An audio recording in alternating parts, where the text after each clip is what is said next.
ጤና ይስጥልን እንዴት አላችሁ በየቤታችሁ በያላችሁበት ሆናችሁ ይህንን ፕሮግራም የምትከታተሉ ተመልካቾቻችን የኢትዮጵያ ብሔራዊ ምርጫ ቦርድ 7ኛውን ጠቅላላ ምርጫ አስመልክቶ በአይነቱ ልዩ የሆነ የፖለቲካ ፓርቲዎች የክርክር መድረክ አዘጋጅቷል። ህብረ ብሔርተኝነትና ዜግነት በኢትዮጵያ በሚል ርዕሰ ጉዳይ ለዛሬ የፓርቲ ተወካዮች እዚህ መድረክ ላይ መጥተው ክርክራቸውን ያደርጋሉ። አራት የፖለቲካ ፓርቲዎች በክርክር መድረኩ ላይ ይሰየማሉ። የአማራ ብሔራዊ ንቅናቄ በየሱፍ ኢብራሂምና ጽዮን ደረጀ ተወክሏል። ባልደራስ ለእውነተኛ ዲሞክራሲ አማሃ ዳኘውና አሸናፊ ንጉሴ ተወክለዋል። የወሎ ህዝቦች ዲሞክራሲያዊ ፓርቲን የወከሉት ደግሞ ሜሮን ጋረደውና ሀቢብ አብደላ ናቸው። የአፋር ህዝብ ፓርቲ ደግሞ በሮባሃ ሙርሃና በአሚን መሐመድ ይወከላል። ለብልጽግና ፓርቲ ተወካዮች መድረኩ ላይ ተገኝተው ክርክር እንዲያደርጉ ግብዣ ቀርቦላቸው ነበረ፣ ሊገኙ አልቻሉም። ስለዚህ በተገኙት አራት የፖለቲካ ፓርቲዎች ክርክሩን እናካሂዳለን። ከተለያዩ ተቋማትና የህብረተሰብ ክፍሎች ተወጣጥተው እዚህ የተገኙ ተሳታፊዎችም እንዲሁ ከኛ ጋር አሉ። የመጠየቅ እድልም ጭምር ይሰጣቸዋል። እዚህ ክርክሩን ለማድረግ የተገኛችሁ የፖለቲካ ፓርቲ ተወካዮችና ተሳታፊዎች እንኳን ደህና መጣችሁ። እናመሰግናለን ስለተገኛችሁ። የፖለቲካ ፓርቲዎቹ ለክርክር የሚቆሙባቸው የምትመለከቷቸው አትሮኖሶች አሉ። እነዚህ ፖዲየሞች አትሮኖሶች የንግግር ቅደም ተከተላቸውን ይወስናሉና አስቀድመን የእጣ ማውጣት ስነ ስርዓት ነው የምናካሄደው። የብሔራዊ ምርጫ ቦርድ አስተባባሪዎች ወደዚህ መታችሁ የፖለቲካ ፓርቲ ተወካዮቹ እጣዎቹን እንዲያወጡ እንድታደርጉልን እንጠይቃለን። ከአራቱም የፖለቲካ ፓርቲዎች እጣዎችን ለማውጣት አንዳንድ ተወካዮች ወደዚህ እንድትመጡ በአክብሮት ጋብዛለሁ።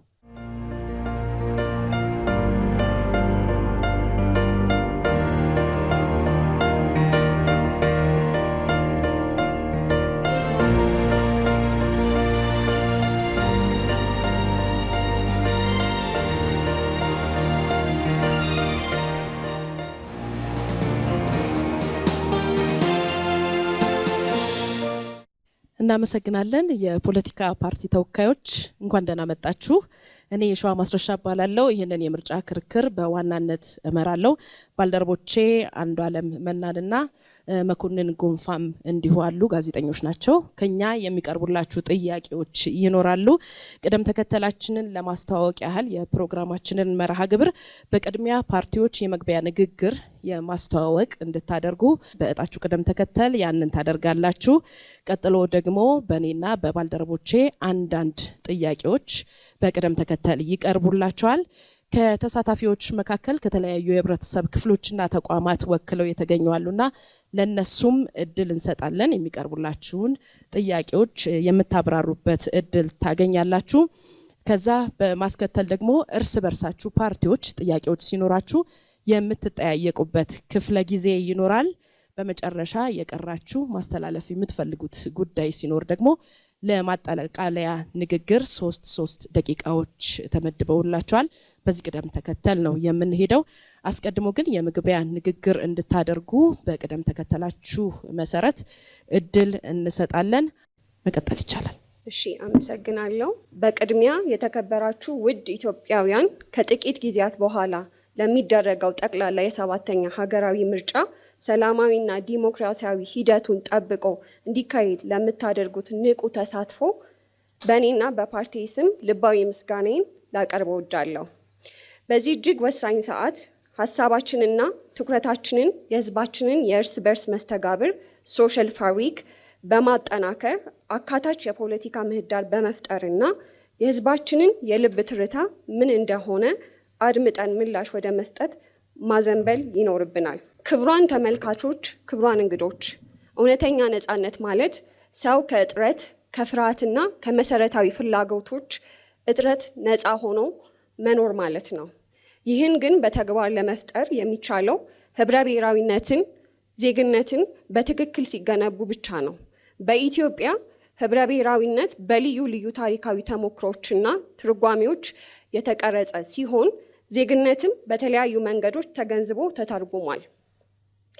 እነዚህ ልዩነቶች አንዳንዴ እምነትን፣ የፖለቲካ ባህሪን እና ከመንግስት የምንጠብቀውን ተስፋ ይቀያይራሉ። ስለዚህ ጥያቄው አንድ ነው። ልዩነታችንን እያከበርን ሁሉም ዜጎች እኩል የሚሰማቸውን የጋራ የፖለቲካ ማህበር እንዴት እንገነባለን? ይህንን ማስፈንጠር የዛሬ ውይይታችን ዋና ዓላማ ነው። በመቀጠል ስለ ዛሬ ውይይታችን ህብረ ብሔራዊነትና የዜግነት ጉዳዮች ጠለቅ ያለ ዳሰሳ ከማድረጋችን በፊት ኦንቶሎጂክ ኤንድ ኤፒስቴሞሎጂክ የሆኑ አውዶችን በመተርጎም እነሳለሁ። ህብረ ብሔራዊነትና ዜግነት ኢትዮጵያን እንድንረዳ ከሚያስችሉ ዋና ማዕከላዊ ርዕሶች ውስጥ ናቸው። በተለይ እንደኛ ብዝሃት ማንነቶች፣ ቋንቋዎችና የታሪክ አመጣጥ ላሏቸው ማህበረሰብ ፈተናው የእነዚህ ልዩነቶች መኖር ሳይሆን እንዴት ተረድተናቸው ወደ መልካም የመረጋጋትና አካታችነት እድል እንዲያመሩ ማድረግ እንችላለን የሚለው ይሆናል።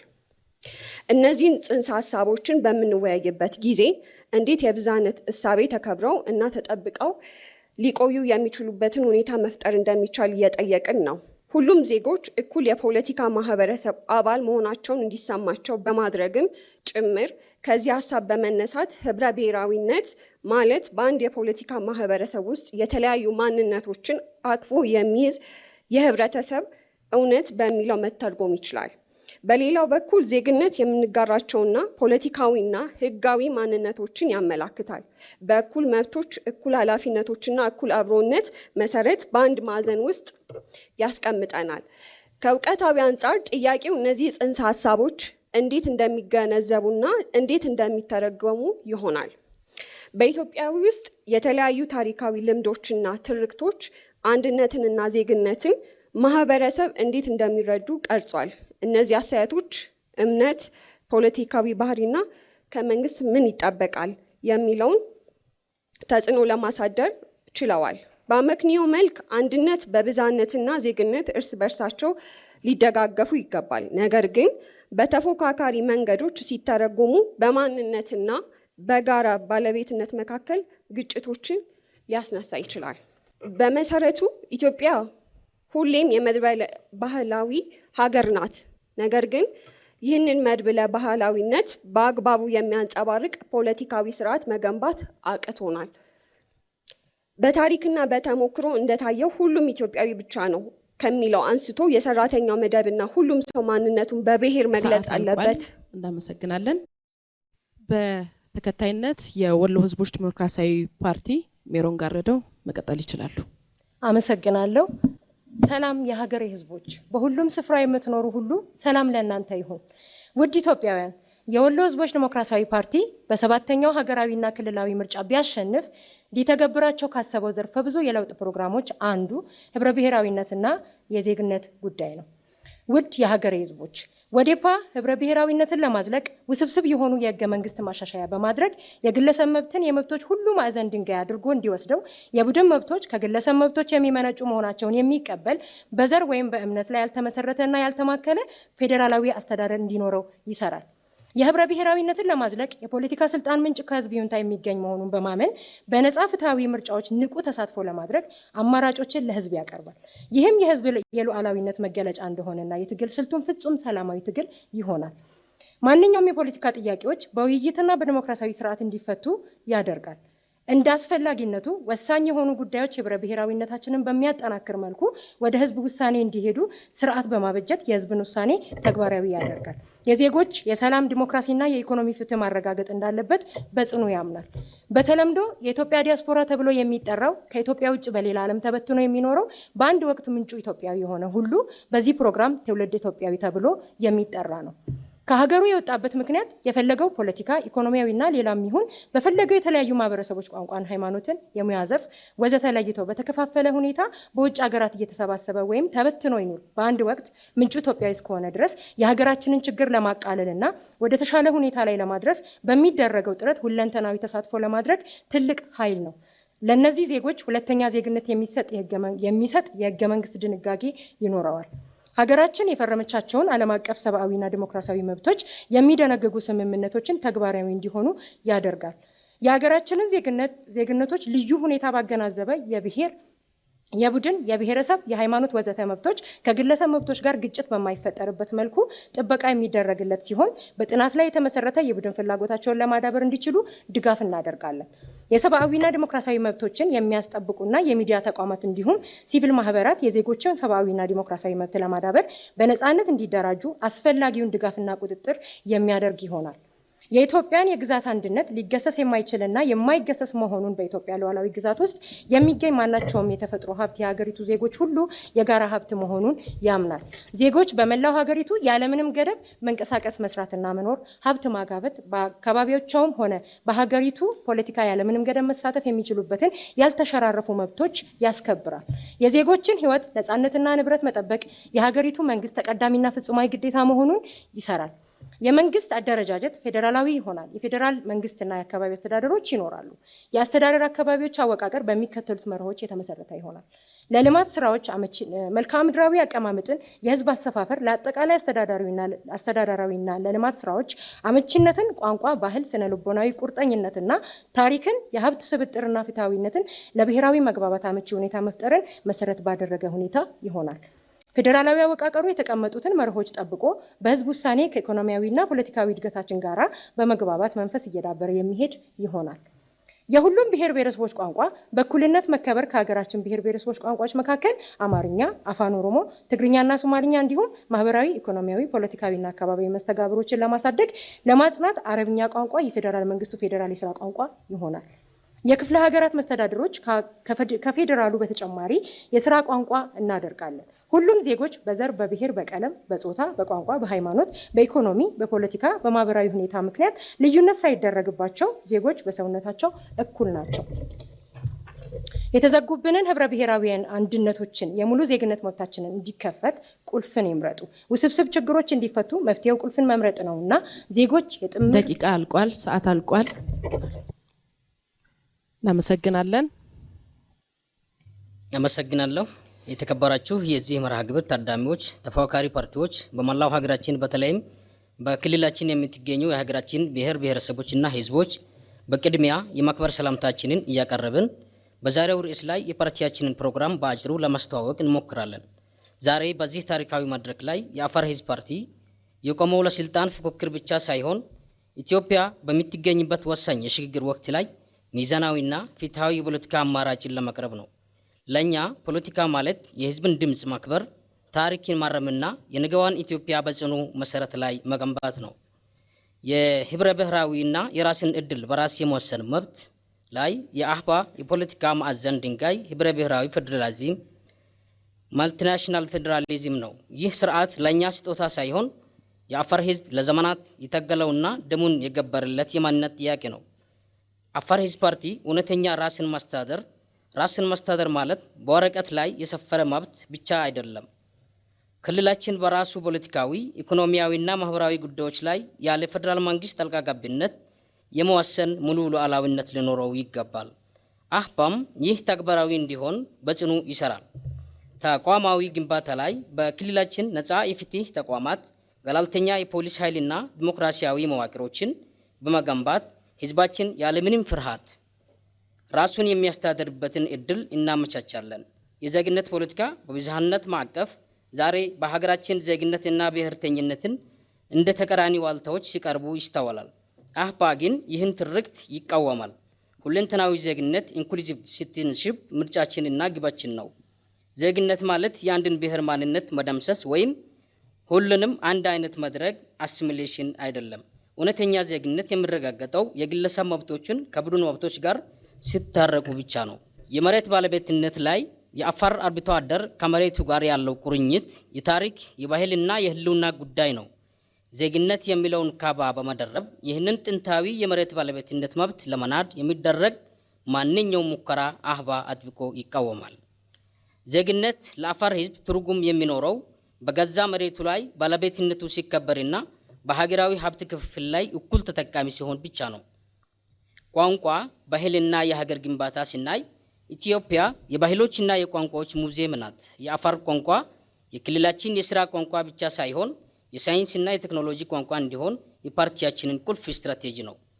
ባህላዊ ካፒታል ላይም እንደ መድዓና ፊዕማ ያሉ ጥንታዊ ባህላዊ አስተዳደር ስርዓቶቻችንን በማጠናከር ከዘመናዊ የመንግስት መዋቅር ጎን ለጎን በማሳደግ የህዝባችንን ማህበራዊ ትስስር እናጠናክራለን።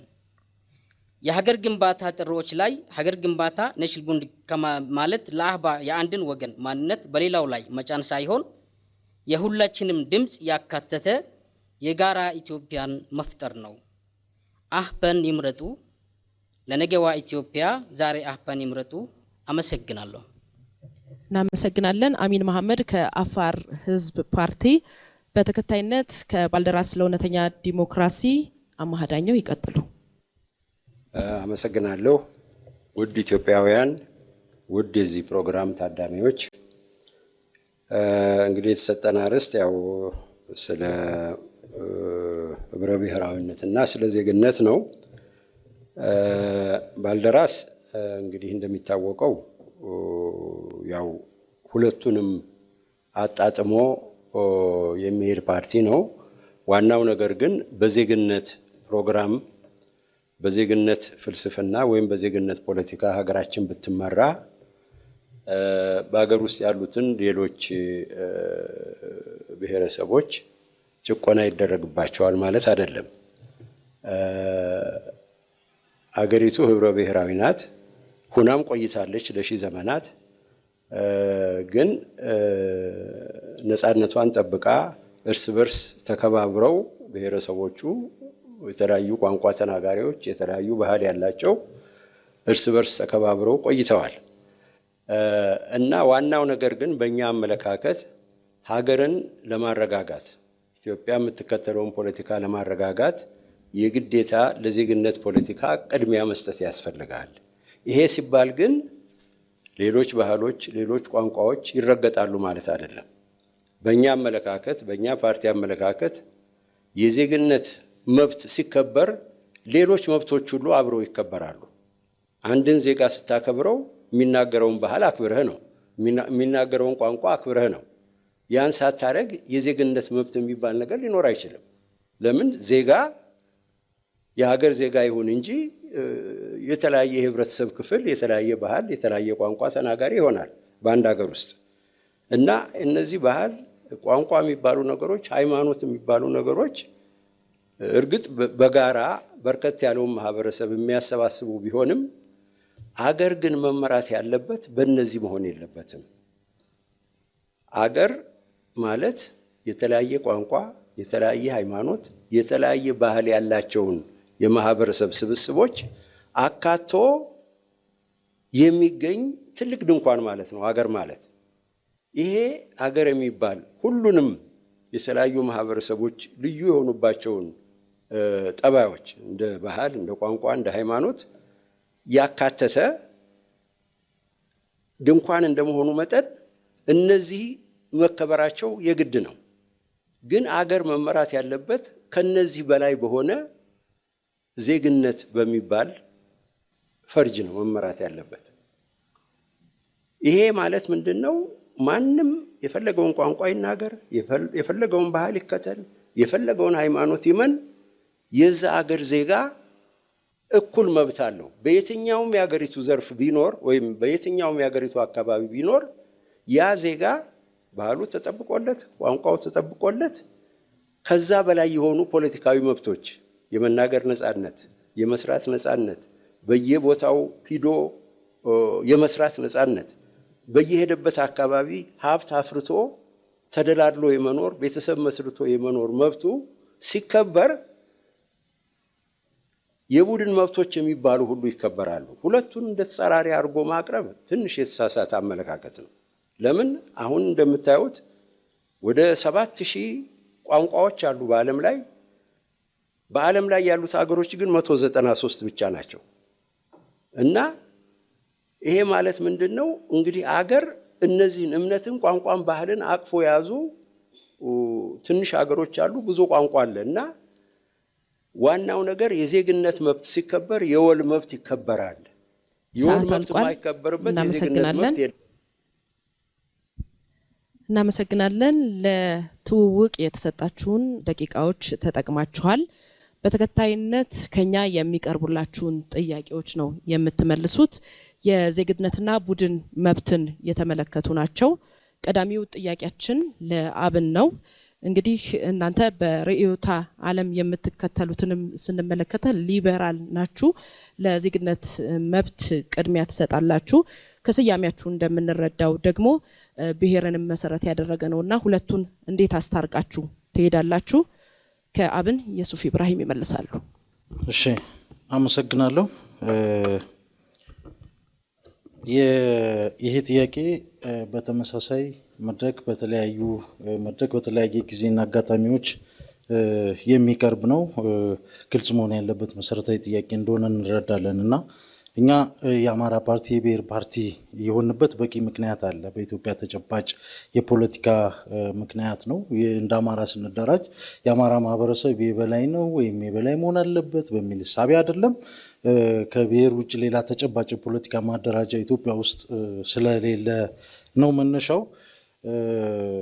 ስለዚህ ህገ መንግስታዊ መሰረታዊ መብቶችን ከብሔር ጋር ያቆራኘ መዋቅር ስርዓት በመኖሩ ምክንያት በዚሁ ተሳትፎ አድርገን በኢትዮጵያ ውስጥ ዜግነትን መሰረት ያደረገ ግን እውቅና ለማንነትና ለብዝሃነት የተሰጠበት ሁኔታ እንዲፈጠር ነው ፍላጎታችን። ይሄ ሊበራል እንትናችን የመጨረሻ ግባችን ነው ማለት ነው። በሀገራችን ጉዳይ እስካሁንም ያለን ተግባራዊ እና ምግባራችን በሀገር ጉዳይ፣ በሀገር ጥቅም ጉዳይ፣ በዜግነት ጉዳይ፣ በሉዓላዊነታችን ጉዳይ የሚመሰከር ነው። ስለዚህ በምግባራችንና በተግባራችን ጭምር ልንመዘን የምንችል ፓርቲ ነን። በመጨረሻ እንደ ግብ ሊበራል እንደሆነ ነው እንጂ ሀገሩ የምንፈልገው አሁን ባለበት ሁኔታ ብዝሃነት ወይም ደግሞ የመንግስትን በጣልቃ ገብነት በተወሰነ ደረጃ ሬጉሌሽንን እንቃወማለን ማለት አይደለም። ዝም ብሎ ዝሩ የሆነ ያልተገራ ሊበራሊዝም ማለት አይደለም። የኛ ሀሳብ ማኒፌስቶአችንም ላይ ሰነዳችንም ላይ በዝርዝር የተቀመጠ ነው ማለት ነው። ስለዚህ ሁለቱን ብዝሃነቱንም የዜግነቱንም ጉዳይ ያቻቻለ ፖሊሲ ያቻቻለ የፖለቲካ ሀሳብ ነው ያለው። በማብራሪያችሁ በተለይም እንደ ብሔር ድርጅት ሆነን ብሔር ፓርቲ ሆነን የተቋቋመ ነው በኢትዮጵያ አውድ ለብሔርን ከብሔር ውጭ መደራጀት ስለማይቻል ነው የተቋቋመ ነው ብላችኋል። ይሄ ምን ያክል እውነት ነው? እንግዲህ ከብሔር ውጭ የተደራጁ ሌሎች ፓርቲዎችም ስለምናውቅ ስለምናይ በግልጽ ሀሳቡን ይዘኝ ከሆነ ስለማይቻል ስለተከለከለ አይደለም ያለው። በተጨባጭ የፖለቲካ ስልጣን ጥቅም ውክልና በኢትዮጵያ ነባራዊ ሁኔታ የሚረጋገጠው በብሔር መስመር ነው። ፌዴራሊዝሙ መዋቅሩም የተደራጀው በዚህ አግባብ ነው። እንደ ማህበረሰብ ደግሞ የአማራ ማህበረሰብ በልዩ ሁኔታ ትርክት ተጽፎ በርካታ ጉዳቶች የደረሱበት ማህበረሰብ ነው። ስለዚህ ባለው ነባራዊ ሁኔታ መደራጀት በፈቃድ ወይም ለክብር ወይም ደግሞ ለሌላ አግባብ ተብሎ የተደረገ ሳይሆን ነባራዊ ሁኔታው ያስገድደን በመሆኑ የተመሰረተ ነው ለማለት ያክል። እናመሰግናለን። በተከታይነት ጥያቄ የወሎ ህዝቦች ዲሞክራሲያዊ ፓርቲ ነው። እናንተ ማኒፌስቶቸው ላይ ያስቀመጣችሁትንም ስንመለከት በብሔር ወይም በሃይማኖት ላይ ያልተመሰረተ የፌዴራል ስርዓትን እንደምትከተሉም ይገልጻልና ጥርት ባለመልኩ የምትከተሉት ምንድን ነው? የዜግነትን መብት ነው ወይስ ለብሔር መብት ነው ቅድሚያ የምትሰጡት? እሺ፣ አመሰግናለሁ። በማኒፌስቶና ፕሮግራማችን ላይ ጥርት ባለመልኩ ተቀምጧል። እኛ የምንከተለው የዜጎችን መብት ነው። የዜጎች መብት የግለሰቦችን መብት ነው ወደ ግሩፖች መብት የሚወስደው እና ለዛ ትክክለኛ መልስ የሚሰጠው ብለን ስለምናምን በደንብ የዜጎች መብትን ከመለስና ካስተካከልን የግለሰቦችና የቡድኖችን ጥያቄ በዛው አያይዘን ስለምንከተል ለመመለስ ወይም ደግሞ ጥያቄዎችን ተገቢ መልስ ለመስጠት ግዴታ በብሔርና በዘር መደራጀት አማራጭ ነው ብለን አናምንም። ብሔርና ዘርን በተለያዩ አደረጃጀቶች ላይ ለመልካም ግንኙነት እንጠቀመዋለን እንጂ ለፕሮግራማችን ወይም ደግሞ ለምናራምደው የፖለቲካ እሳቤ በዜግነትና በብሔር እንደማንደራጅ በግልጽ አስቀምጠናል። እዚህ ጋር በማኒፌስቶቹ ላይ እንዳስቀመጣችሁት ከሆነው ለወሎ እንግዲህ የክልልነት መብትም የማሰጠት ሂደት አለና ይሄ ከሆነ በብሔር ወይም በሃይማኖት ላይ የተመሰረተ አካሄድን አንከተልም ካላችሁ ይሄኛው በምን ይታረቃል? ኦኬ፣ አመሰግናለሁ። ይሄኛው ጥያቄ ብዙ ጊዜ ሊነሳ ይችላል፣ ግን ይመስለኛል የወሎን ስሪትና ማንነት በደንብ ካለመረዳት የሚመጣ ነው ብዬ የማስበው። ምክንያቱም ወሎ በአንድ ብሔር ወይም ደግሞ በአንድ ማንነት የሚጠቃለል አይደለም። ወሎ ህብረ ብሔራዊነት ነው። በውስጡ አማራን፣ ኦሮሞን፣ ትግሬን፣ አፋርን እንደዚሁም አርጎባና አገውን ጠቅልሎ የያዘ ስለሆነ በሃይማኖትም ይሁን በኢትኒክ የተደራጀ አለመሆኑን ለመግለጽ እወዳለሁኝ። ክልል እንዲኖር የፈለጋችሁበት ምክንያት ምንድን ነው? ዋናው የክልላዊ ጥያቄ የተነሳበት ዋና ዓላማ ምንድን ነው? የፓርቲውም አጀንዳ ሆኖ አይደለም። ያው ክልላዊ ጥያቄ አስተባባሪ ኮሚቴ ያለ ከፓርቲው ጋር አብሮ የመስራት ውህደት አድርገው አንድ ላይ ስለሚንቀሳቀሱ የተጠየቀበት ዋና ዓላማ የሰላም የልማትና የዲሞክራሲ መብትን ኤክሰርሳይዝ የማድረግ ከዚህ በፊትም ደግሞ ወሎ እንደሚታወቀው እስከ አሰብ ድረስ አፋርን ጨምሮ የራሱ ግዛትና አስተዳደር የነበረው ህዝብ መሆኑና ተጨማሪም ደግሞ ይህንን ጥያቄ በወያኔ ጊዜ ህገ መንግስት ወደ ክልል አደረጃጀት ሲቀየር የወሎ ጉዳይ ለብቻው ከ2 ዓመት በኋላ ይታያል በሚል ተደበስብሶ የቀረ ጥያቄ ስለሆነ የዛም መልስ ስለምንፈልግ ነው። እናመሰግናለን። በተከታይነት አፋር ህዝብ ፓርቲ ጥያቄ ይቀርብላቸዋል። ሮብሃ ሙርሃ ይመልሳሉ። እናንተ የምትከተሉት እንደ ፓርቲ የቡድን መብትን ነውና የዜግነትን ጉዳይ የግለሰቦችን የመብት ጉዳይ በምን ትመለከቱታላችሁ? ጥሩ ጥያቄ ነው። እንደ አፋር ህዝብ ፓርቲ ሶሻል ዲሞክራሲ እንከተላለን። የቡድን መብቶች ከተከበሩ የግለሰብ መብት በግሩፕ መብት ውስጥ መካተት ይችላል የሚለውን ይዘን ነው።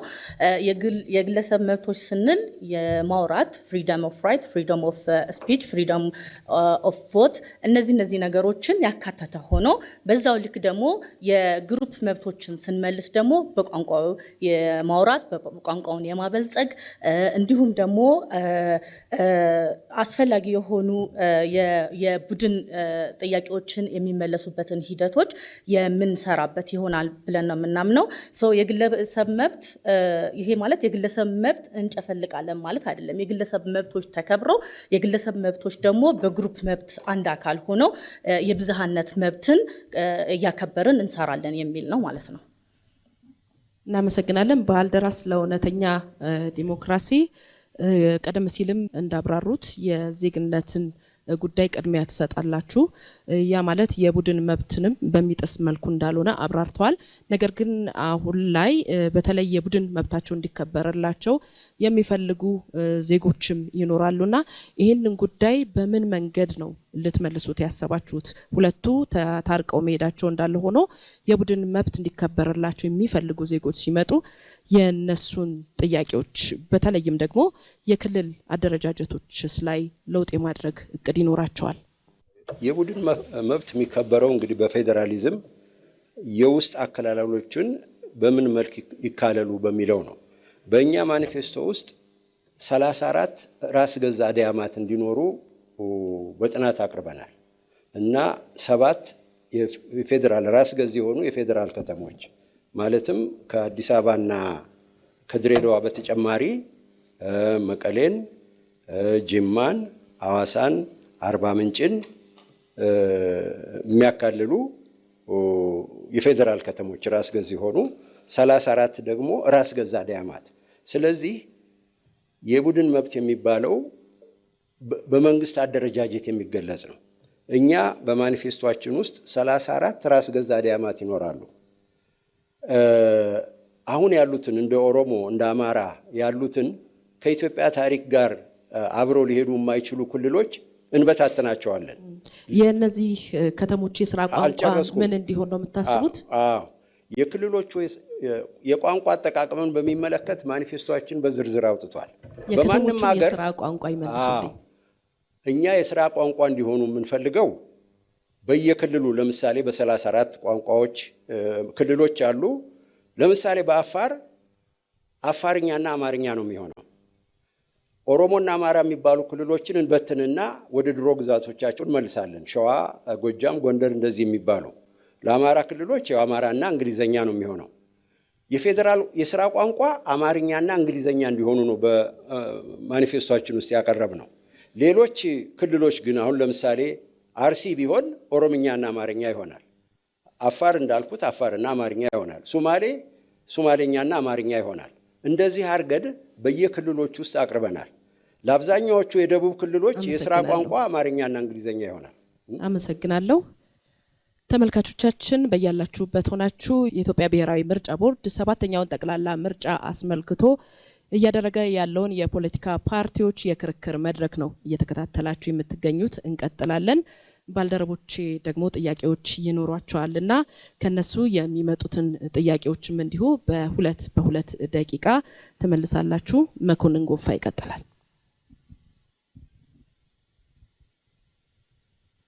በእጣችሁ መሰረት አብን ነው ማስቀደመው። ለሁላችሁም አንድ ተመሳሳይ ጥያቄ ነው የምጠይቀው። በኢፌሪ ሕገ መንግስት ውስጥ አንድ የኢትዮጵያ ዜጋ ሌላ ዜግነት ሊይዝ አይችልም። በሌላ በኩል ጥምር ዜግነት በኢትዮጵያ ሕግ የተከለከለ ነው። የእርሶ ፓርቲ እዚህ ላይ ምን አቋም አለው? ይሄ ከዜግነት ጋር በልዩ ሁኔታ የተገናኘ ጉዳይ ነው። ኢትዮጵያዊ ዜግነት በሕግ የሚገኝባቸውን አግባቦች በሲቲዝንሺፕ ሎው በሕጉ የተቀመጠ ጉዳይ ነው። በመወለድ የጁስ ሶሊ ጁስ ሳንጉኒስ የምንለው በመሬቱ ላይ በመወለድ በዘር ሀረግ እንዲሁም ደግሞ በተለያየ በሶስተኛ አግባብ የሚገኝበት ሁኔታ አለ። እኛ በሶስቱም መንገድ የሚገኝበትን ሁኔታ እንፈቅዳለን። በልዩ ሁኔታ ለኢትዮጵያ አበርክቶ ያደረጉ የዘር ሀረግ ግንኙነት ያላቸው ኢትዮጵያውያን ከዚህ ሀገር ውጭ ሆነው ሌላ ዜግነት ቢኖራቸው ተጨማሪ ኢትዮጵያዊነት ዜግነት ቢኖራቸው ነው የምፈልገው። ግን እንደ መርህ ሁልጊዜም የሚሰራ ሳይሆን በልዩ ሁኔታ እየታየ እየጣራ በማስረጃ ተግባራዊ የሚደረግ እንደሆነ የምፈልገው። በእርሶ ፕሮግራም የአሜሪካ ዜግነት ወይም ፓስፖርት ያለው ሰው የኢትዮጵያ ዜግነት ሊያገኝ ይችላል? ዲያስፖራዎች ያ ሰው መጀመሪያ ከኢትዮጵያ ጋር ያለው የቤተሰባዊ ወይም ከዚህ መጀመሪያ የትውልድ የሚሆን በዘር ሀረግ የሚሆን ግንኙነት መኖሩ አንድ መሰረታዊ ቁልፍ ነገር ግን መሆን አለበት። ዝም ብሎ አሜሪካዊ የሆነ ኢትዮጵያዊ ጋር ስለዚህ ጥምር ዜግነት ይፈቀዳል ማለት ነው? ይፈቀዳል በልዩ ሁኔታ ማለት ነው። እናመሰግናለን። በመቀጠል የወሎ ህዝብ ዲሞክራሲያዊ ፓርቲ ነው። ማኒፌስቶአችሁ ውስጥ ጥምር ዜግነት እንደምትፈቅዱ ገልጻችኋል። የህግ ተጠያቂነት ብኖርስ እንዴት ትፈቱታላችሁ? አመሰግናለሁ። እንደሚታወቀው ፓርቲያችን ላይ በማኒፌስቶ በግልጽ ተቀምጧል ጥምር ዜግነትን እንደምንፈቅድ። ምክንያቱም ዘርዝረን አስቀምጠናል። ምክንያቱም እዚህ ጉዳይ ላይ የሀብት አጠቃቀምን ወይም ደግሞ ከኢትዮጵያ የሚኖሩ በአንድ ወቅት መገኛቸው ኢትዮጵያ የሆኑ ሁሉ እውቀታቸውን፣ ሀብታቸውን እንደዚሁም ልምድን ይዘው መጥተው ወደ ኢትዮጵያ ኢንቨስት አድርገው እኩል የዜጋ መብትን መጎናጸፍ የሚችሉበትን መንገድ ለማስቀመጥ ነው። ከዛ ጋር ተያይዞ በሚያጋጥም የህግ ጥሰት መሰረት ልክ እንደ ማንኛውም ዜጋ ተጠያቂ የሚሆኑበትን መንገድም አብረን አስቀምጠናል። በዚህ በጥምር ዜግነት ውስጥ አንድ ዜጋ ለሁለቱም ሀገራት ተጠያቂነት ላይ ችግር አለ፣ ታማኝ መሆን ላይ ችግር አለ። ይህን እንዴት ትፈቱታላችሁ? በማኒፌስቶችን በዝርዝር ባስቀመጥነው በፕሮግራማችን መሰረት ለሚፈጸመው ጥፋት በዛኛው ሀገር የሚጠየቀው ሊጠየቅ ይችላል። በሀገራችን ውስጥ በተከለከሉት ነገሮች ላይ ጥፋተኛ ሆኖ ከተገኘ በህግ አግባብ እንደሚጠየቅ አስቀምጠናል። ግዴታም ነው። እናመሰግናለን። በመቀጠል የአፋር ህዝብ ፓርቲ ነው። አፋር ህዝብ ፓርቲ ጥምር ዜግነትን ይፈቅዳል? የአፋር ህዝብ ፓርቲ በፕሮግራሙ እንደገለጸው አሁን ያለው ህገ መንግስት መቀጠል አለበት፣ ህገ መንግስቱ ደግሞ በደንብ ተተንትኖ ተቀምጧል የሚል እሳቤ አለው። ይህ ማለት በተደነገገው መሰረት እኛ የጥምር ማለት የትኛውም ኢትዮጵያውያኖች የውጭ ዜጋም ሆኑ ዲያስፖራም ሆኑ ወደ ሀገራቸው ገብተው የመበልጸግ፣ የመስራት፣ አገሪቷን የማሳደግ በተለያዩ ዘርፎች ላይ የመሳተፍ መብት አላቸው። የሚከለክሏቸው መብቶች የመምረጥ የሚሉት ነገሮች ናቸው። እነዚህን ነገሮች ደግሞ አገር ውስጥ እስካልኖሩ በሰዓቱ እዛች ቦታ ላይ ለረጅም ጊዜ እስካላሳለፉ ድረስ ያንን የሚቀበልበት ወር ደግሞ ያንን ማህበረሰብ ወክሎ የሚሄድበት መስፈርት በአስቀመጥነው ህግጋቶችና በተለያዩ መደንገጊያዎች ስናይ የለም። ስለዚህ እኛ ህገ መንግስቱ በሚለው መሰረት ትውልደ ኢትዮጵያዊ የሚለውን ነገር እንደ ትውልደ ኢትዮጵያዊ ማግኘት ያለባቸውን ጥቅምና ማግኘት ያለባቸውን ሂደቶች እንዳለ እንሰጣለን። በዛ ደረጃም ደግሞ መኬድ ያለበትን ሂደት እንዳለ ስለዚህ ያለውን አሰራር እንዳለ ታስቀጣላችሁ ማለት ነው። እንግዲህ እስካሁን ባለው የወደፊት እንደ ህዝብ ሆነን የህገ መንግስት ማሻሻያዎችንና የህገ መንግስት ትርጓሜዎችን ካላሻሻለና በዛ ደረጃ ቁጭ ብለን እንደ ህዝብ የምንወስናቸው ውሳኔዎች ካሉ እንደ አፋር እኛም የአፋር ህዝብ ፓርቲ በዛ ደረጃ የዜግነት ፖለቲካችንን የምንሄድበት ወር ደግሞ የምናቀነቅንበት መንገድን ልንቀይረው እንችላለን። ከዛ ውጪ ግን አሁን ባለን ህገ መንግስት መሰረት ህገ መንግስቱ ያልፈቀደውን ነገር ግን ፈቅደናል ብለን ደግሞ እዚህ ላይ ማውራት የምንችለው ነገር አይደለም ማለት ነው። ሶ በተደነገገው ድንገጋ መሰረት ያለውን ሂደትና ማግኘት ያለባቸውን ነገሮች እንዲያገኙ እናደርጋለን። የተከለከሉበትን ኤሪያዎች ደግሞ በዛው መሰረት በህጉ መሰረት የማስጠበቅና ህገ መንግስታዊ መዋቅሩን ተከትሎ ብዝሃነትን የማስከበር ሂደቱን እንሄድበታለን ማለት ነው። ሰዓት አልቋል። ባልደራስ ለእውነተኛ ዲሞክራሲ ጥምር ዜግነትን ይፈቅዳል? አዎ፣ አሁን ባወጣነው ማኒፌስቶ መሰረት ለትውልደ ኢትዮጵያውያን ጥምር ዜግነትን ይፈቅዳል። ጥምር ዜግነት የሚያስፈልግበት ምክንያት ውጭ ያሉ ትውልደ ኢትዮጵያውያን ካፒታላቸውን ብቻ መፈለግ በጣም አንድ ወገንተኛ መሆንን ያሳያል። ገንዘብ መፈለግን ብቻ ያሳያል። ግን አገር በገንዘብ ብቻ አይደለም የሚለማው፣ በአእምሮ ነው የሚለማው። ከገንዘብ በፊት አእምሮ ከሌለ ገንዘቡን የምንጥልበትን ቦታ አናቅም።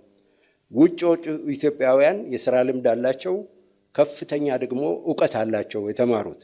ያ ዕውቀት ወደ ሀገር ተመልሶ ቢገባና ቢያገለግል ከገንዘብ በላይ ለሀገር አስተዋጽኦ ስለሚሰጥ ለትውልድ ኢትዮጵያውያን ሙሉ የጥምር ዜግነት መብት እንዲኖር በማኒፌስቶአችን ውስጥ አስቀምጠናል። እዚህ እስካሉ ድረስ መምረጥም መመረጥም ይችላሉ።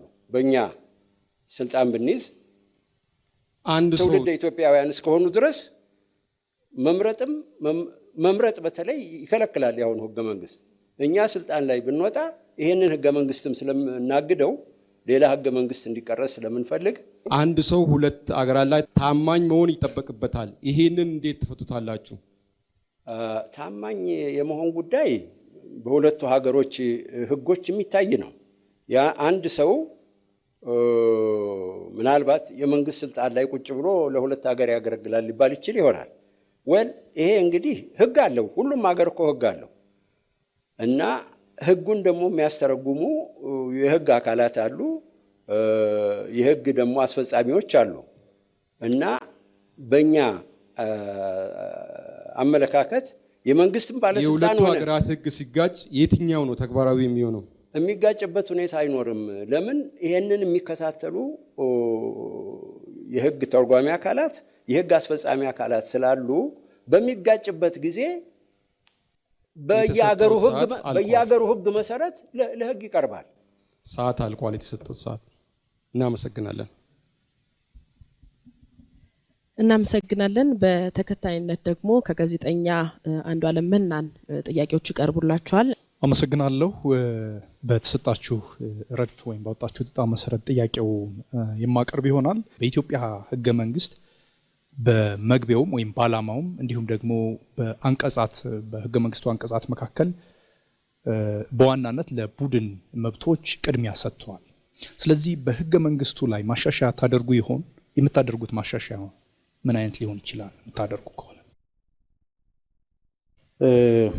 በትክክል ይሄ የኢትዮጵያ የፌዴሪ ህገ መንግስት በቡድን መብት ላይ በልዩ ሁኔታ በብሔር ብሔረሰቦች መብት ላይና ሉዓላዊነትንም በዚሁ ላይ በማስቀመጥ የተመሰረተ ህግ ነው። ይሄ አጠቃላይ ጽንሰ ሀሳቡ ታሪኩም በድምር ቴክስቱን ጨምሮ ማህበረሰቦችን የማቆራኘት ሳይሆን በመከፋፈል እስከ መጨረሻው ደግሞ የመገንጠልንም መብት አብሮ ያስቀመጠ ህገ መንግስት ነው። ይሄ ህገ መንግስት የኢትዮጵያ ዜጎችን በብሔራቸው መስመር ካልሆነ በስተቀር በራሳቸው መብትም ጥቅምም ስልጣንም የሚያገኙበትን የፖለቲካ ስፔስ የዘጋ ነው። ስለዚህ ይሄ እንድስተካከል እንፈልጋለን። ምን አይነት ማሻሻያዎች ታደርጋለህ? በጣም ጥሩ። አንዱ ሉዓላዊነት በኢትዮጵያ ህዝብ ላይ ነው እንጂ በተከፋፈለ ሉዓላዊነት ወይም በብሔር ብሔረሰብና ህዝቦች በሚል የተከፋፈለ ሉዓላዊነት እንደሆነ አንፈልግም። የኢትዮጵያ ህዝብ የሚባል አለ። በውስጡ ህብረ ብሔራዊ የሆነ በተለያየ ደረጃ ማህበረሰቦች የሆንን ነገር ግን ኢትዮጵያዊ ማንነት ከነዚህ ከብዝሃነት የተቀዳ ማንነት አለ። እዚህ ላይ እንደሆነ እንፈልጋለን። ስለዚህ አንቀጽ 8 አንቀጽ 39 ለምሳሌ አሰራሩ አጠቃላይ እንድስተካከል እንፈልጋለን። ህገ መንግስቱ መስተካከል ያለበት አንቀጽ 105 ጨምሮ ማለት ነው። ስለዚህ የፌዴራል ስርዓቱን ተቀይሩታላችሁ ማለት ነው። የፌዴራል ስርዓቱ የኢትዮጵያን ነባራዊ ሁኔታ፣ ታሪክ፣ ጂኦግራፊ፣ መልካም አስተዳደር፣ የኢኮኖሚ ጥያቄዎችና በርካታ በታሪክም ይሁን በተለያየ አግባብ ሂስቶሪካሊ ሞቢላይዝ የተደረጉ ኢንተረስቶችን ሁሉ በሚያንጸባርቅ እንጂ አርቲፊሻል በሆነ መንገድ አንድም ማንነት ወይም የማንነት መለኪያ ብቻ መሰረት አድርጎ ግንኙነት በሌለው አግባብ ሪሌሽናሊቲ በሌለው አግባብ አጥር ሳጥን እንጂ እንደ ወንዝ በማይመስል ግንኙነት በሌለው አግባብ የተዋቀረው ነገር እንድከለስ እንፈልጋለን። አመሰግናለን። ወደ ቀጣዩ ወደ ወሎ ህዝቦች ዲሞክራሲያዊ ፓርቲ አልፋለሁ። በተለይ የኢትዮጵያ ህገ መንግስት ላይ ያሉት የቡድን መብቶች የተቀመጡ። ስለዚህ እናንተ በህገ መንግስቱ ላይ የምታደርጉት ማሻሻያ ምን አይነት ነው ወይስ ባለበት ይቀጥላል? አመሰግናለሁ። የህገ መንግስት ማሻሻያ ላይ በዝርዝር ያስቀመጥናቸው ነገሮች አሉ። ከነዛ ውስጥ እንዳነሳው የቡድን መብት የሚለው ነው።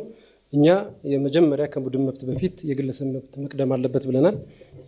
የቡድን መብቶች የሚመነጨው ከግለሰብ መብት ስለሆነ በዛ መሰረት እንዲስተካከል እንችላለን። በተጨማሪ ደግሞ ከጊዜ ከወቅት ጋር ተያይዞ የሚመጡ ለውጦችን ያላካተተ ህገ መንግስት ስለሆነ ከጊዜው ጋር የሚመጡትን አዳዲስ የመብቶች ጉዳዮችንም አስጨምረን የምንቀጥል ይሆናል። ህገ መንግስቱን እንዳለ አንቀበለውም። ሁሌም የቡድን መብቶች ግን ከግለሰብ መብቶች ሊመነጩ ይችላሉ። የቡድን መብቶች ሁል ጊዜ ተብሎ ባይገለጽም የራሳቸውን መብት ለምሳሌ በጋራ ቋንቋ የመጠቀም በጋራ ኢኮኖሚ ወይም ደግሞ የፖለቲካ አደረጃጀትን የመፍጠር እሳቤ እንዳለ ሊሆን ይችላል። ግን አሳሪ የሆኑ ህጎችን ለቀን እናስቀጥላለን። ስለዚህ ምን አይነት ማሻሻያዎቻችሁ በግልጽ ምን አይነት ይሆናል? የግለሰብ መብትን በማይነካ መልኩ፣ ምክንያቱም ግለሰብን አግደን የቡድን መብትን ልንለቅ ስለማንችል የግለሰብ መብትን በማያግድ መብቱ የቡድን መብቶችን ያሉትንም ጨምረን እናስቀጥላለን።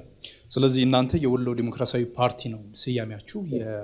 እንግዲህ የግለሰብ መብትን ወይም የዜጋ መብትን እናስቀድማለን ብላችኋል። ከስያሜያችሁና ካላችሁ ዓላማ አንጻር አይጋጭባችሁም? አይጋጭብንም። አሁን በጥቅል እንዳነሳው የወሎ ህዝቦች ዲሞክራሲያዊ ፓርቲ ሲባል አንድ ነጠላ ማንነት የሌለው ስለሆነ ይህም ያንን በተሻለ መልኩ የሚመልስ ይሆናል። በጣም ጥሩ አመሰግናለሁ። ወደ አፋር ህዝብ ፓርቲ አልፋለሁ። ህገ መንግስቱ እንዳለ እንደምታስቀጥሉ ገልጻችኋል። ስለዚህ አሁን በኢትዮጵያ የሚነሱ የዜጋ መብት ጥያቄዎችን እንዴት አድርጋችሁ ልትመልሱ አስባችኋል? ጥሩ ሰው እኛ ቅድም እንዳልነው የግለሰብ መብቶች በግሩፕ መብቶች አንድ አካል ናቸው። ስለዚህ የብዝሃነት መብቱን እንዳስቀጠልን የምንሄድበት ወይም ደግሞ እየተከበረ የሚሄድበት ሂደት ነው ያለው። ያ ማለት የግለሰብ መብቶች ሁሉ ይጨፈደዳሉ፣ የግለሰብ መብቶች ሁሉ ይነሳሉ ኦር ደግሞ ይገፋሉ ማለት አይደለም። እኛ በህገ መንግስቱ መሰረት ህገ መንግስቱ እንደሚጠቅሰው የቡድን መብቶችን በደንብ እንደሚያጠነክረው ሁሉ የኛም ሶሻል ዲሞክራሲ እንደመጠቀማችን እዛ ላይም ደግሞ የቡድን መብቶች የግለሰብ መብቶች በቡድን መብቶች እንደመካተታቸውም እንዲሁም ደግሞ በቡድን ላይ ያሉ ነገሮች የኢትዮጵያ የዜግነት ጥያቄዎችን ይመልሳሉ ብለን ስለምናስብ በዚህ ይመልሳሉ ብላችሁ የምታስቡ ከሆነ በተለይ አነስተኛ ቁጥር ያላቸው ብሔረሰብ ማንነት መብቶች እንዴት ልታስከብሩ አስባችኋል? አነስተኛ ቁጥር ያላቸው ብሔረሰቦች አሉ በተለያዩ አካባቢዎች የሚገኙ በተለያዩ እንደ ኢትዮጵያ እኛ አሁን አፋር ላይ የሚኖሩትን ለምሳሌ ብንወስድ አፋር ላይ ኦሮሞ አለ፣ አማራ አለ፣ ትግሬ አለ፣ የተለያዩ ብሔረሰቦች እየኖሩ ነው። የነሱ መብት መከበር ባለበት ሂደት እነሱ ሰርተው የመለወጥ ማግኘት ያለባቸውን ነገር የማግኘት የመበልጸግ የራሳቸውን የትኛውም እንደ ዜጋ የትም ሂደው የመስራት መብታቸውንና የትም ሂደው የመለወጥና የራሳቸውን የማገዝ ሂደትን የተከተሉ ሂደቶችን እንዳለ ይፈቅድላቸዋል። ያንን በፌዴራል ደረጃም ቢሆን የግሩፕ መብት ስንል የግለሰብ መብትን መናቅ የእናንተ አሁን እንግዲህ ህገ መንግስት አናሻሽልም። ስለዚህ አሁን በተለያዩ ኢትዮጵያ አካባቢዎች የሚነሱ ጥያቄዎችንም በህገ መንግስቱ መሰረት እንመልሳለን ካላችሁ የእናንተ ፓርቲነት የሚለየው ከሌላው ምንድነው? አሁን ካለው የስርዓተ መንግስት አተረጓገም የህገ መንግስቱ ትርጓሜ ላይ እንሰራለን ለምሳሌ እኛ ማለት ነው። ምክንያቱም ህገ መንግስቱ ላይ የተጻፉ ማሻሻያ የሚገባቸው መተርጎም ያለባቸው ሂደቶች አሉ። የዜግነት መብት ስንል ምንድን ነው?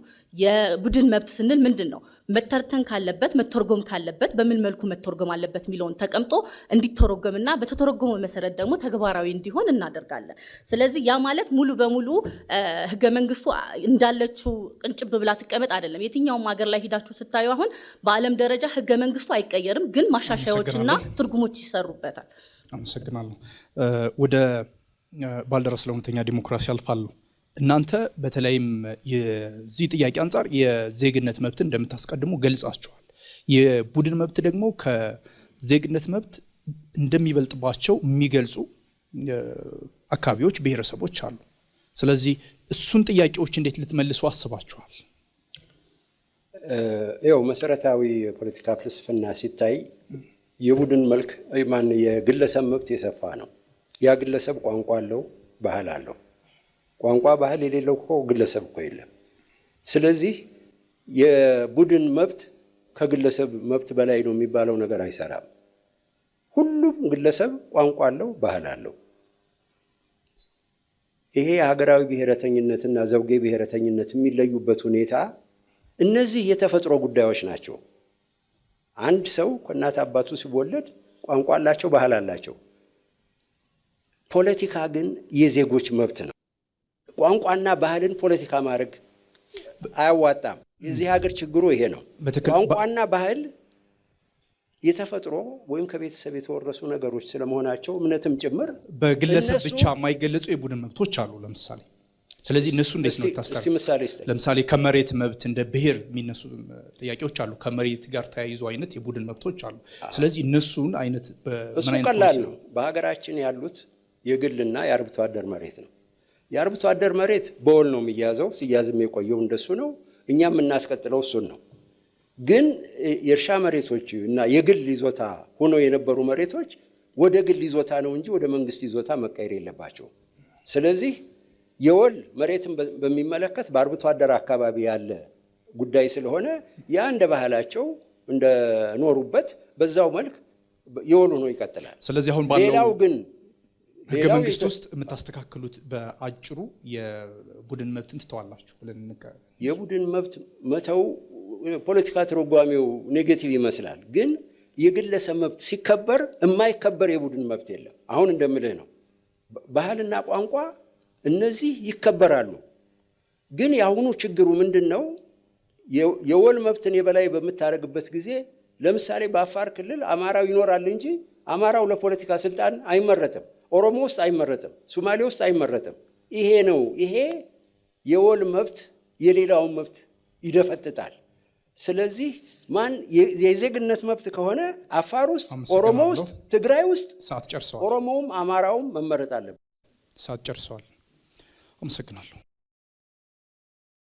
አመሰግናለሁ። ወደ ተከታዩ መርሃ ግብራችን ነው የምናልፈው። ቀደም ሲል እንደገለጽኩት እዚህ የምትመለከቷቸው ከተለያዩ የህብረተሰብ ክፍልና ተቋማት የመጡ ተሳታፊዎችም አሉና በተከታይነት ደግሞ ከነሱ የሚነሱ ጥያቄዎች ሲኖሩ ትመልሳላችሁ። እድል እንሰጣለን ለተመልካቾቻችን።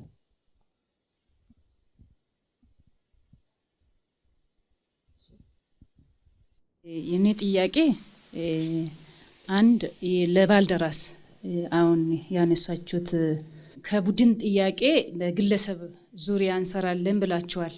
ይሄንን ከቡድን በግል ዙሪያ እንድትሰሩ ያነሳሳችሁት ነገር ምንድን ነው? በህገ መንግስቱ ዙሪያ በቡድን ጥያቄ ላይ በፌዴሬሽን ህገ መንግስቱ ዙሪያ ተቀመጡትን አሉ። ይሄንን አሁን በደረስነው ተጨባጭ ሁኔታ የግል ጥያቄና የቡድን ጥያቄውን እንዴት በጥናት ተጠንቶ በእጃችሁ ላይ ያለ ተጨባጭ ሁኔታ አለ፣ የህዝቡ ተጨባጭ ሁኔታ ምን ላይ አጥንታችኋል የሚለውን ሀሳብ እንድትሰጡበት ነው። አመሰግናለሁ። እናመሰግናለን። ቅድሚያ ይህንን እንመልሳለን።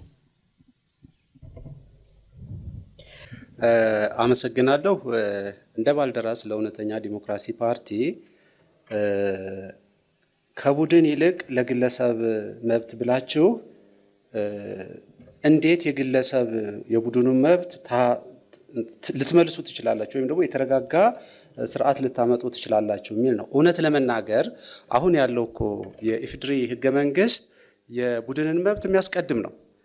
እውን የቡድን መብት ተከብሯል ወይ ስንል ኢንኮቴሽን ሁላችንም እንሰጠው አለ። ለእውነት ፓርቲያችንም ዛትስዋይ ለእውነተኛ ዲሞክራሲ ያልነው ህብረተሰቡ እንደውም ከኛ በተሻለ ኢትዮጵያ እንዴት ብትመራ ብላቸው ገጠር ያሉት እናቶች ከልምድ ከትስስር ያገኙት አለ። እንደው ድፍረት ነው የሚሆን ይሄን የኢትዮጵያ ህዝብ አያውቅም ማለት እንደኛ እምነት የግለሰብ መብት ከተከበረ አጠቃላይ የቡድን መብት ይከበራል። ለዚህም ያነሳሳን ዋናው ምክንያት የቡድን መብት ብለን ግለሰቦች በውስጡ እየተጨፈለቁ ነው። ኢቭን ግለሰቦች ብቻ ሳይሆኑ ቡድኑ ራሱ አልተከበረም። ለምሳሌ ህገ መንግስቱን ማየት እንችላለን። መብት የሚሰጠው ለዜጋ ለቋንቋ ነው ቡድን ተብሎ። ኢቭን እዚያ ማህበረሰብ ውስጥ እኮ ሌሎች ቡድኖች አሉ። ቡድን ስንት ነው? ከግለሰብን ብንወጣ ለምሳሌ ቤኒሻንጉል ብንሄድ ኦሮሚያ በሶስተኛ አማራዎች በአንደኛ ስፋት ይዘው ይኖራሉ። በቁጥርም አንዳንዱ ጋር ሊበልጡ ይችላሉ። የቡድን መብት ተከብሯል ብለን ግን እነዚህን መብቶች የኦሮሞውንም የአማራውንም በምርጫ እንዳይወዳደር እዚያ ላይ ሀገሬ የኔ ብሎ ቋሚ ንብረት እንዳያፈራ የሚያደርግ ህገ መንግስት እኮ ነው ይዘን የቀጠል ነው። ስለዚህ በእውነተኛነት ከተመሰረትን የግለሰቡን መብት ካከበር ነው ቅድም ከኔ በፊት እንደተናገሩት እኔ ሃይማኖት አለኝ፣ እኔ መብት አለኝ፣ እኔ ፍላጎት አለኝ። እኔ የምጠይቀውን ጥያቄ የሌላው ብሔር ብሔረሰብ የማይጠይቅበት ምክንያት የለም። ለኔ ለአንድ ለግለሰቡ የተመለሰልኝ መብት ፍሪ ኮንክ በየቦታው ሄጄ የመስራት በፖለቲካ የመሳተፍ የመምረጥ የመመረጥ ሀብት የማካበት ወዘተ ለዜጎች የሚገባውን ካከበሩልኝ የትኛውን ቦታ ላይ ሄጄ እኔ ቡድን ሲሆን የኔ ጥያቄ ድምር ነው ያ የሚሆነው እና እንደው ለፖለቲካ ንግግር ብቻ ሳይሆን በትክክል ካየነው የቡድንን መብት ማክበር ከተቻለ የግለሰቦች መብት ያለ ገደብ ነው የሚከበረው። ስለዚህ አይጋጭም። ቡድኖች የሚመጡት ከግለሰቦች ድምር ውጤት ስለሆነ ለምሳሌ ሃይማኖት ልናመጣ እንችላለን። ሃይማኖት የሆነ ሃይማኖት አማኝ ብቻውን እንኳ ቢሆን የሱን መብት ካከበርንለት የሚነሳ ጥያቄ የለም። ግን ያለ ገደብ ያለ መንግስት ተጽዕኖ ህግ እሱን እንዲወክለው ወይም ደግሞ በህግ እንዲተማመን ህጉን እስካከበርኩ ድረስ ይህ ህገ መንግስት እስካለ ድረስ መብቴ ይከበራል ብሎ እንዲል ነው እኛ የምንፈልገው። ለምሳሌ ብለው በተለይ መብቶች ጋር በተገናኘ ሀሳብ ሲያነሱ በቤኒሻንጉል ጉሙዝ ክልል የኦሮሞና የአማራ ህዝቦች ወይም ብሔረሰቦች መምረጥ አይችሉም የሚል አገላለጽ ተጠቅመዋል። ለዚህ ማስረጃው ምንድን ነው? መምረጥ አይችሉም አይደለም። 5 ብሔረሰቦች አሉ በቤኒሻንጉል ጉሙዝ። ከዛ ውጪ አማራ አለ፣ ኦሮሞ አለ። በዛ ውስጥ እነሱ ስልጣን መያዝ አይችሉም። ያ ክልል የነዚህ 5ቶቹ ብቻ ነው ተብሎ ነው ቤኒሻንጉል ጉሙዝ የተባለው። ጉሙዝ አንደኛው ነው እና ይሄ ነው የዚህ ስርዓት የዚህ ህገ መንግስት ትሩፋት ይሄ ነው። የኢትዮጵያ ህዝብ ከሰሜን ወደ ደቡብ ከምስራቅ ወደ ምዕራብ ሲሸጋገር የኖረ ነው ለሺህ ዘመናት። አሰፋፈሩም ያንን ነው የሚመለከተው እና ይሄ የመንግስት አደረጃጀት በምን መልክ የውስጡ የመንግስት አደረጃጀት በምን መልክ ይከፈል የሚለው ነገር ይሄንን ሁሉ ኢንቱ ኮንሲደሬሽን መውሰድ አለበት ነው በእኛ በባልደራስ አመለካከት። እና በቤኒሻንጉል ውስጥ 5ቱ ብሔረሰቦች ያ ክልል ለነሱ ብቻ ተሰጥቷል። መመረጥ የሚችሉት እነሱ ናቸው። አማራውም ኦሮሞውም ወደ ስልጣን መውጣት አይችልም። በዛ ክልል እናመሰግናለን። ለእውነታ ማጣሪያ የቀረቡት ጥያቄዎች እነዚህ ናቸው። አመሰግናለሁ። ጥያቄ ማቅረብ የሚፈልገው ለባልደረስ ነው። ልክ ማኒፌስቶቻቸው ላይ በጣም ሴንሲቲቭ ነገር ነው ያነሱት። ምንድነው በድሮ ስርዓት በተለይ ኦሮሚያና አማራን እንበትነዋለን። በድሮ ስርዓት ደግሞ የተጎዱም አሉ፣ እንደዛው ደግሞ የተጠቀሙም አሉ። በድሮ ስርዓት እንዴት የዜግነትን መብት መክበር ይቻላል? እንዴት ይሄ የዜግነት መብት መጣስ አይሆንም ወይ? ምን ላይ ቆማችሁ ነው ይህንን ያስባችሁት የሚል ጥያቄ ለመጠየቅ ነው። አመሰግናለሁ። እናመሰግናለን። በድሮ ስርዓት እንዴት አድርጋችሁ የአሁኑን የዜግነት መብት መመለስ ትችላላችሁ የሚል ጥያቄ ቀርቧል። እውነት ነው። እንደውም ያለያየን በእኛ እምነት ህገ መንግስቱ ነው። ለዜጎች ሳይሆን ለቡድኖች ይሰጣል። ሌሎች ከጨዋታ ውጭ ነው የሚሆኑት። ስለዚህ የኢትዮጵያ ነባራዊ ሁኔታ የትኛውም ጠረፍ ሄዳችሁ ብታዩ ቀላል ምሳሌ ባለፈው የኢትዮጵያ አየር መንገድ ተከስክሶ ፈረንጆችም ኢትዮጵያውያኖችም አፍሪካኖችም ተጎድተው ነበር። እዚያ ቦታ ላይ ልጅ ያላቸው ሰዎች አይደሉም ሄደው እያለቀሱ የቀበሯቸው። እዚያ አካባቢ የሚኖሩ የኦሮሚያ ህብረተሰቦች ናቸው። ስለዚህ ኢትዮጵያዊ የተሰራበት ገመድ የትኛውም ጠርዝ ብንሄድ አንዱን በማክበር እንግዳ በመቀበል ነው የምንታወቅበት። ይህንን ነው የሰበረው የኢፌዴሪ ህገ መንግስት። ስለዚህ በሰዋዊነት ላይ የተመሰረተ በግለሰብ ላይ የተመሰረተ ሳይሆን እንደዚያ ስለሆነ ነው የድሮውም ስንል የድሮ ስርዓት ምናምን ከሚለው ሳይሆን ፊት ያጋመደን አንድ አድርጎ በሰላም የመለሰንን እንደ እርሾ ይዘን መጨመር ያለበትን ጨምረን እናሰፋዋለን ለማለት እንጂ የድሮ ወይም ደግሞ በኃይለ ሥላሴ ጊዜ የነበረው ምናምን እናስቀጥላለን ወይ በደርግ ያለውን አይደለም። ህብረተሰቦች ተጋምደው የሚኖሩበትን የተዋደዱበትን አንድ ያረገንን ያንን መመለስ አለብን ለማለት ነው። አመሰግናለሁ። እናመሰግናለን። ለአብን ጥያቄ እናቀርባለሁ። ኢትዮጵያዊ ማለት ማን ነው? አንድ ኢትዮጵያዊ ምክንያቱም ፓስፖርታችን ላይ ኢትዮጵያዊ ነን። አሁን አዲሱ ፋይዳ መታወቂያ ኢትዮጵያዊ ነው። ስለዚህ አንድ ኢትዮጵያዊ ማለት ማን ነው? የአንድ ኢትዮጵያዊ ጥቅል መብት እና ኃላፊነት ግዴታዎች ምንድን ናቸው ብላችሁ ታስባላችሁ? ይሄንን ስጠይቅ አሁን ለሚነሱት ነገሮች በሙሉ አሰባሳቢ ይሆናል ብዬ ስለማስብ ነው። አመሰግናለሁ። እናመሰግናለን። በመሰረቱ በጣም ጥሩ ጥያቄ ነው። ስለ ዜግነት ነው በይዘት ደረጃ ይሄ እኛ ይህንን ጽንሰ ሀሳብ ዜግነትና የቡድን መብት የሚለውን ጉዳይ እንደዚህ አይዲዮሎጂካል በሆነ መንገድ አንዱን ምረጥ በሚል አናየውም። ይሄ የመከነ ክርክር ነው። አንዱ ችግር ኢትዮጵያ ውስጥ ያለው ይሄ ነው ብለን ነው የምናምነው። እነዚህ በጋራ በአንድ ላይ ዩኒፋይድ በሆነ መንገድ ነው መታየት ያለባቸው። አንዱን ምረጥ ይሄኛውን ምረጥ በሚል አይደለም መታየት ያለበት። እያንዳንዱ ኢትዮጵያዊ እኩል መብት ይኖረዋል፣ እኩል ጥበቃ ይኖረዋል፣ የጋራ ሎያልቲ ይኖረዋል። ይሄ ነው ዜግነት። ዜግነት ህጋዊ ቅርጽ ይኖረዋል። ቅድም እንደተጠቀሱት መታወቂያ ፓስፖርታችን ላይ ምናምን የሚቀመጠው ነው። ፖለቲካዊ ዜግነት የሚባል ዳይሜንሽንም አለ።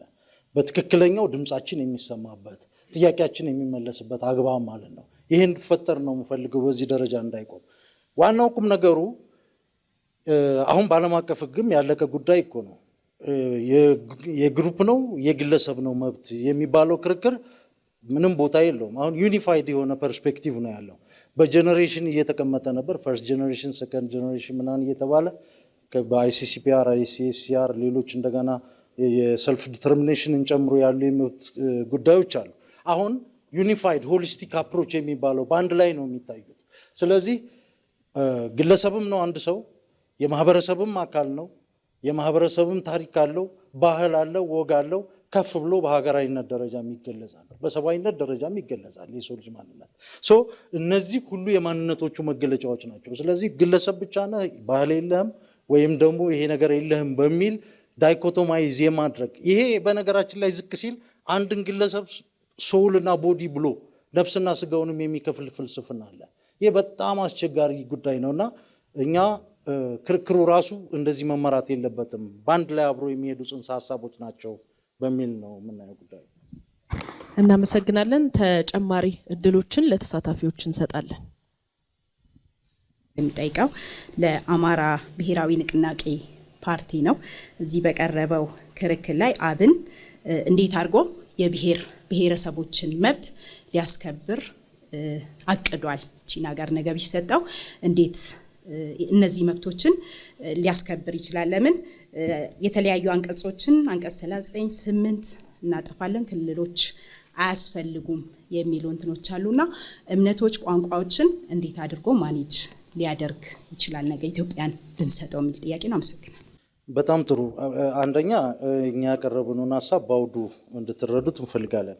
አሁን ያለው አጠቃላይ ፌዴራል መዋቅር ውቅሩ ሀሳቡ ህገ መንግስቱ ለአብሮነት የሚሆን አይደለም።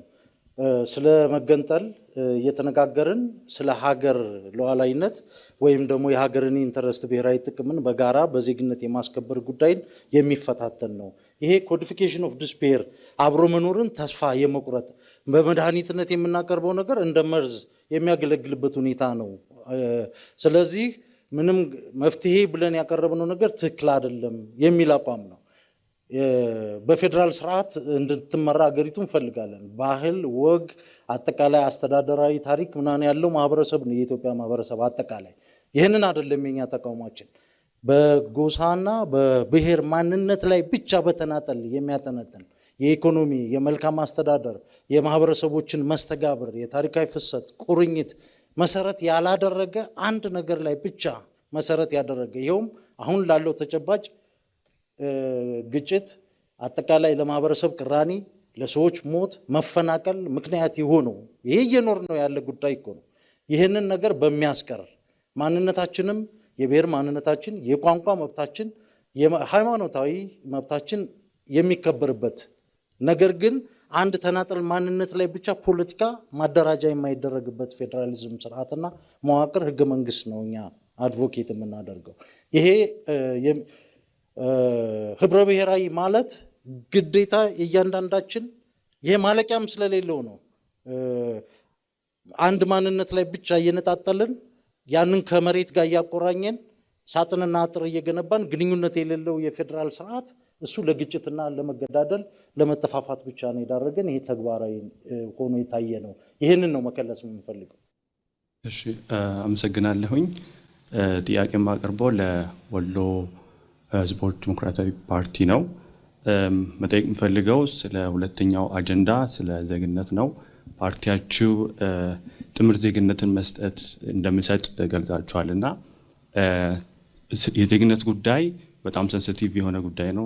የወንጀልም የሀገር ሉዓላዊነት ጉዳይም ነው እና እናንተ እንደ ፓርቲ ክልል ለመመስረት የምትሰሩ ሆናችሁ ሳለ በምን አግባብ ነው ወይስ ምን አይነት አስቻይ ሁኔታ ውስጥ ነው ስለ ዜግነት መወሰንና የተቀመጠውን ተከልክሎ ያለውን የጥምር ዜግነትን እናንተ መፍቀድ የምትችሉትና ምን አይነት አስቻይ ሁኔታዎችን ነው የምትጠቀሙትን ለማለት ነው። አመሰግናለሁ። እናመሰግናለን። ምላሹን እንሰማል። አመሰግናለሁ። የጥምር ዜግነት ጥያቄ ባጭሩ ቅድም ከመለስኩት ጋር ተያያዥ ነው። እኛ የጥምር ዜግነትን የምንሰጠው ኢትዮጵያዊ የሆነ ሁሉ ዜጋ አንድ ወቅት ላይ የኢትዮጵያ መሰረት ያለው ዜጋ በተለያየ ምክንያት ከሀገር ወጥቶ ካለ ያ ዜጋ ወደ ሀገሩ መመለስ በሚፈልግበት ሰርቶ ማትረፍ፣ ነግዶ ማትረፍ የሚፈልግበት እውቀቱን መሸጥ የሚፈልግበትን ምህዳር እንድናሰፋለት ነው። ከዛ ጋር ተያይዞ ለሚነሱ የህግ ጥሰቶች የህግ እርማትና እርምጃ እንደሚወሰድ ግልጽ አድርገን አስቀምጠናል። እንደ ፓርቲ ግን ክልልን እየጠየቃችሁ ለሚለው ጥያቄ በደንብ ማብራራት ያስፈልጋል። ክልል አሁን ባለንበት አስተዳደር ደረጃ ላይ ወሎ በአደራ ነው የሚለው ከዚህ በፊትም በተቀመጠው ለ2 ዓመት በአማራ ክልል ውስጥ እንዲተዳደር ከዛ በኋላ መልስ እንደሚሰጠው ተቀምጦ ነበር። ያ እስካሁን ድረስ እንግዲህ 30-40 ዓመት ሆኖታል። የተመለሰ ነገር የለውም።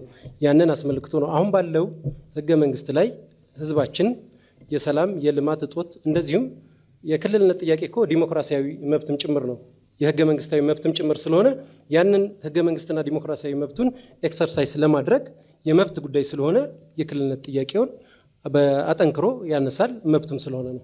አመሰግናለሁ። አመሰግናለሁ። ለአፋር ህዝብ ፓርቲ ነው ጥያቄን በቀጥታም ጠይቀው ጥያቄ ህገ መንግስቱን የኢትዮጵያ ህገ መንግስትን እንዳለ እንደምታስቀጥሉ አንስታችሁልናል። እንግዲህ ኢትዮጵያ በሀገር ደረጃ የምክክር ሂደት ውስጥ ነበረች። በምክክር ሂደቱ ደግሞ በህገ መንግስቱ ሊካተትልና ሊሻሻልን ይገባል ብሎ ያነሱ ጥያቄዎች አለና ይህንን ጥያቄ ምን ያህል ተረድታችኋል? አሸንፋችሁ ስልጣን ስትይዙ የዚህን ህዝብ ጥያቄ እንዲካተት እንዲሻሻል የተባለውን ነገር ምን ያህል ተረድታችሁ መታችኋል የሚለውን ጥያቄ ነው። አመሰግናለሁ። እኛ ህገ መንግስቱ አሁን ያለው ህገ መንግስት በጊዜያዊነት ይጽና ብለን ነው የምናምነው። በምክክር ኮሚሽን ላይ ያቀረብነው አጀንዳም ተመሳሳይ ነው እና ለጊዜያዊነት ይጽና ማለታችን ደግሞ በህግ አግባብ በሂደት ህገ መንግስቱ መሻሻል አያስፈልገውም ብሎ መደምደም ስላልሆነ እኛ ይህንን ህገ መንግስቱን ይጽና የምንለው ለጊዜያዊነት መሆኑን እንድትረዱልን እንፈልጋለን። ያ ማለት ደግሞ አሁን ያለንበት ክልል ራሱን በራሱ የመወሰን መብት የተሰጠን ይህ ህገ መንግስት ብለን ስለምናምን ይህንን በአግባቡ ለመጠቀም ሲባል ህገ መንግስቱ በአግባቡ ተጠቅመን ያንን ከተጠቀምን በኋላ ከተተገበረ በኋላ ህገ መንግስቱ ላይ የተቀመጡ መብቶች ራሱን በራሱ የመስተዳደር መብቶች በትክክል በይስሙላ ሳይሆን በትክክል እስከሚተገበር ድረስ ይጽና የሚል እምነት ነው ያለን እኛ። ሌላ እድል እንስጥ። እሺ አመሰግናለሁ። እኔ የሚጠይቀው ጥያቄ የክልል አደረጃጀትን በተመለከተ ነው። ኦሮሚያ ወደ ተለያየ ግዛት ዲቫይድ እናደርጋለን ብለዋል። እንዲሁም መልቲፕል ቋንቋ በአንድ ግዛት ውስጥ የስራ ቋንቋ ሲሆን እናደርጋለን ብላችኋል። እዚህ ላይ እኔ የሚጠይቀው ጥያቄ አንደኛ የተለያዩ ቋንቋዎች በአንድ ግዛት ውስጥ የስራ ቋንቋም የሆኑ ከሆነ አንደኛ የአድሚኒስትሬሽን ኮስት ኢንክሪዝ ይሆናል። አንድ ሰርቪስ ለመስጠት መንግስት ሁለት አይነት ቋንቋ ስለሚጠቀም ብዙ የፐብሊክ ሰርቫንቶችን ይቀጥራል። ይህ ደግሞ አድሚኒስትሬሽን ኮስትን ኢንክሪዝ ያደርጋል። ሁለተኛ ደግሞ የአንድ ኢትኒክ ግሩፕ ውስጥ የተለያየ ስሞል ዲያስፖራ ይፈጠራል። ይህ ማለት ኦሮሚያ ክልል ውስጥ ኦሮሚያ ክልል የኦሮሞ ህብረተሰብ ሰዓት አልቋል። ለማን ነው ጥያቄው? ለባልደረስ። እሺ ያው ወንድሜ እንደጠየቀው ከኮስት አንጻር ከመሳሰሉት ጋር በአንድ ክልል ውስጥ የተለያየ ቋንቋ ማድረጋቸው ችግር አለው፣ እንዴት ተግባራዊ ሊሆን ይችላል የወረቀት ብቻ እንዳይሆን በሚል ነው የተረዳሁት። እና ይቅር ወይ ነው የኛ መልስ። አሁን እንደዚያም ካልን ለምን አንድ ቋንቋ ታዲያ ዓለሙን በሙሉ አንድ ቋንቋ ኢትዮጵያን በሙሉ ማድረግ እኮ ይቻላል። ግን እኛ በህግ ያወጣ ነው የዚያ ሰው መብት እንዲከበርለት ፍርድ ቤት ሄዶ ቢከስ እሱ ያን ቋንቋ ባለመቻሉ እንዳይጎዳም ጭምር ነው። ለምሳሌ በጣም ቁጥራቸው ጥቂት የሆነ የዚያ አካባቢ ነዋሪዎች የሆኑ የፍርድ ችግር ሌላም ቢኖርባቸውና ቋንቋውን ባለመቻሉ መብቱ ሊጣስና ይሄ ቋንቋውን ያልቻለ ተብሎ ሊንጓጠጥ አይገባም። የዚህ የማንኛውም ጠርዝ ላይ ስትሄዱ ኢትዮጵያዊ ተብሎ የተመዘገበ ማንኛውም ዜጋ አዲስ አበባ ከሚኖረው እኩል መብት ካልተከበረለት ኢትዮጵያ ልናረጋግጥ አንችልም። ሀገር ሊልም አይችልም። ለሀገራዊ ጥሪም ናስነው ሊመጣ አይችልም። ስለዚህ ባለበት አካባቢ የሱ በአፍ መፍቻ ቋንቋው ይዳኛል። እንደ ሀገር ደግሞ ከሌሎቹ ጋር እንዲግባባ አብዛኛው የሀገሩ ማህበረሰብ የሚናገረውን ቋንቋ መለማመድ ደግሞ አለበት። እሱም አሰራር መመሪያዎች ምናምን የመሳሰሉት የአድሚኒስትሬሽን ስራዎች ይወጣሉ። ከኮስት አንጻር ሁለት ነው። አሁንም እኮ ኢፍድሪ ላይም እየተተገበረ እኮ ነው። በየትኛውም ብንወጣ የኮስት ጉዳይ ሳይሆን ይልቅየው ያ ሰው ባለመሳተፉ ነው ሀገር የምትደክመው እንጂ በአንድ ክልል ውስጥ አንድ የቋንቋው ባለቤት ቋንቋና አንድ ሀገር አቀፍ ቋንቋ ማድረጋችን ከኪሳራም ነው የሚዳርገን። አድርገነው ማይን አሁን እኛ ችግራችን ከነባራዊ እውነት ማፈንገጣችን ነው። ነባራዊ ሁኔታው እንደዚያ ነው። አሁን የምናውቀው ልባችን የሚነግረን እንደዛ አይደለም። ስለዚህ የዜጎችን መብት የምናከብር ከሆነ እስከ ጥግ ሄደን ለእውነተኛ ዲሞክራሲ ማክበር መቻል አለብን። የዚያ ማህበረሰብ በቋንቋው ካልቸሩ ከሰፋለት እንደ ሀገር ደግሞ ከሌሎች ኢትዮጵያውያኖች ጋር አንድ የሚያደርገው ቋንቋ ከተነገረው ሀገራዊ አንድነት ማምጣት ይቻላል። ከዚህ ውጭ የሆኑትን መንገዶች አየናቸው፣ አልጠቀሙንም። ስለዚህ ሊያበቃ ይገባል ከሚል ነው። አመሰግናለሁ። እናመሰግናለን።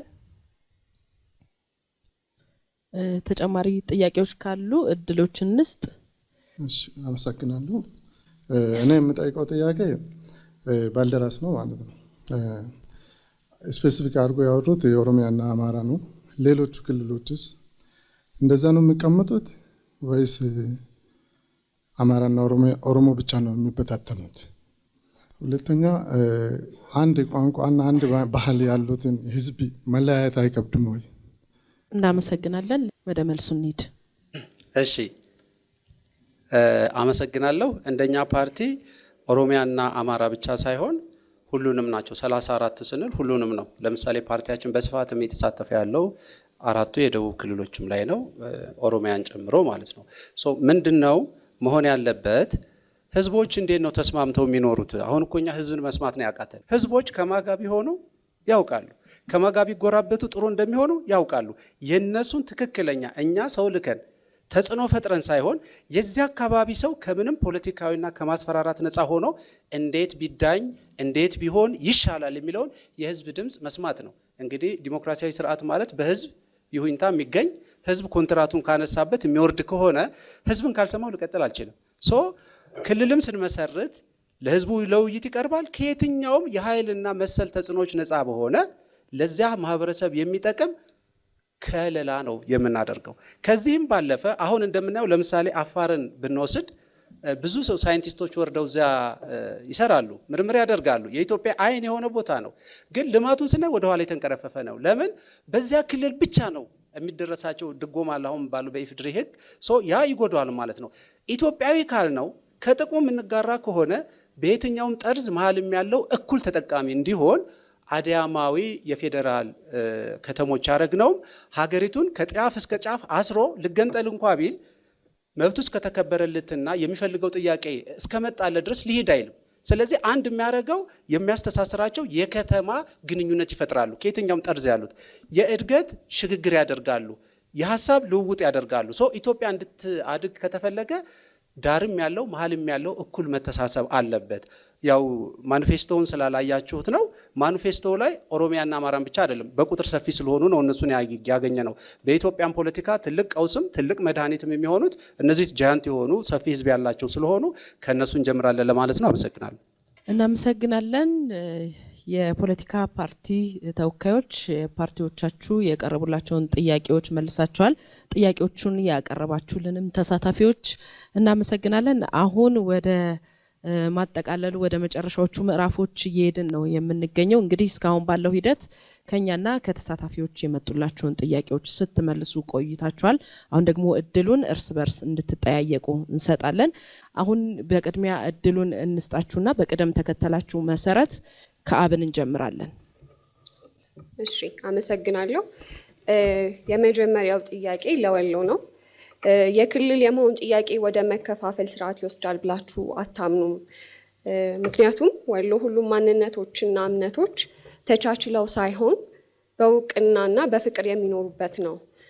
ይሄ ወደ መከፋፈል ስርዓት ይወስዳል ብላችሁ አታምኑም ነው ወይ የሚለው ጥያቄ ነው። ሌላኛው ደግሞ ሁለተኛው ጥያቄ ከፓርቲያችሁ ስም ስንነሳ ወሎ የሚል ነው ስያሜውና ሴማቲክ ዲስክሪፓንሲውን እንዴት ታዩታላችሁ? ቅድም ወንድሜ እንዳነሳው የፓርቲው አጀንዳ ክልልነት ካልሆነ ለምን እንደ መታገያ ጥያቄ አድርጋችሁ ትይዙታላችሁ? ወደ ምላሹ እንሄዳለን። አመሰግናለሁ። ከአብን ለተነሱ ጥያቄዎች መልስ እሰጣለሁ። የክልልነት ጥያቄ ወደ መከፋፈል አይወስድንም ወይ የሚል የመጀመሪያ ጥያቄ አስቀምጠዋል። ወደ መከፋፈል ቢወስድንማ ለምን ጠይቅ ነበረ?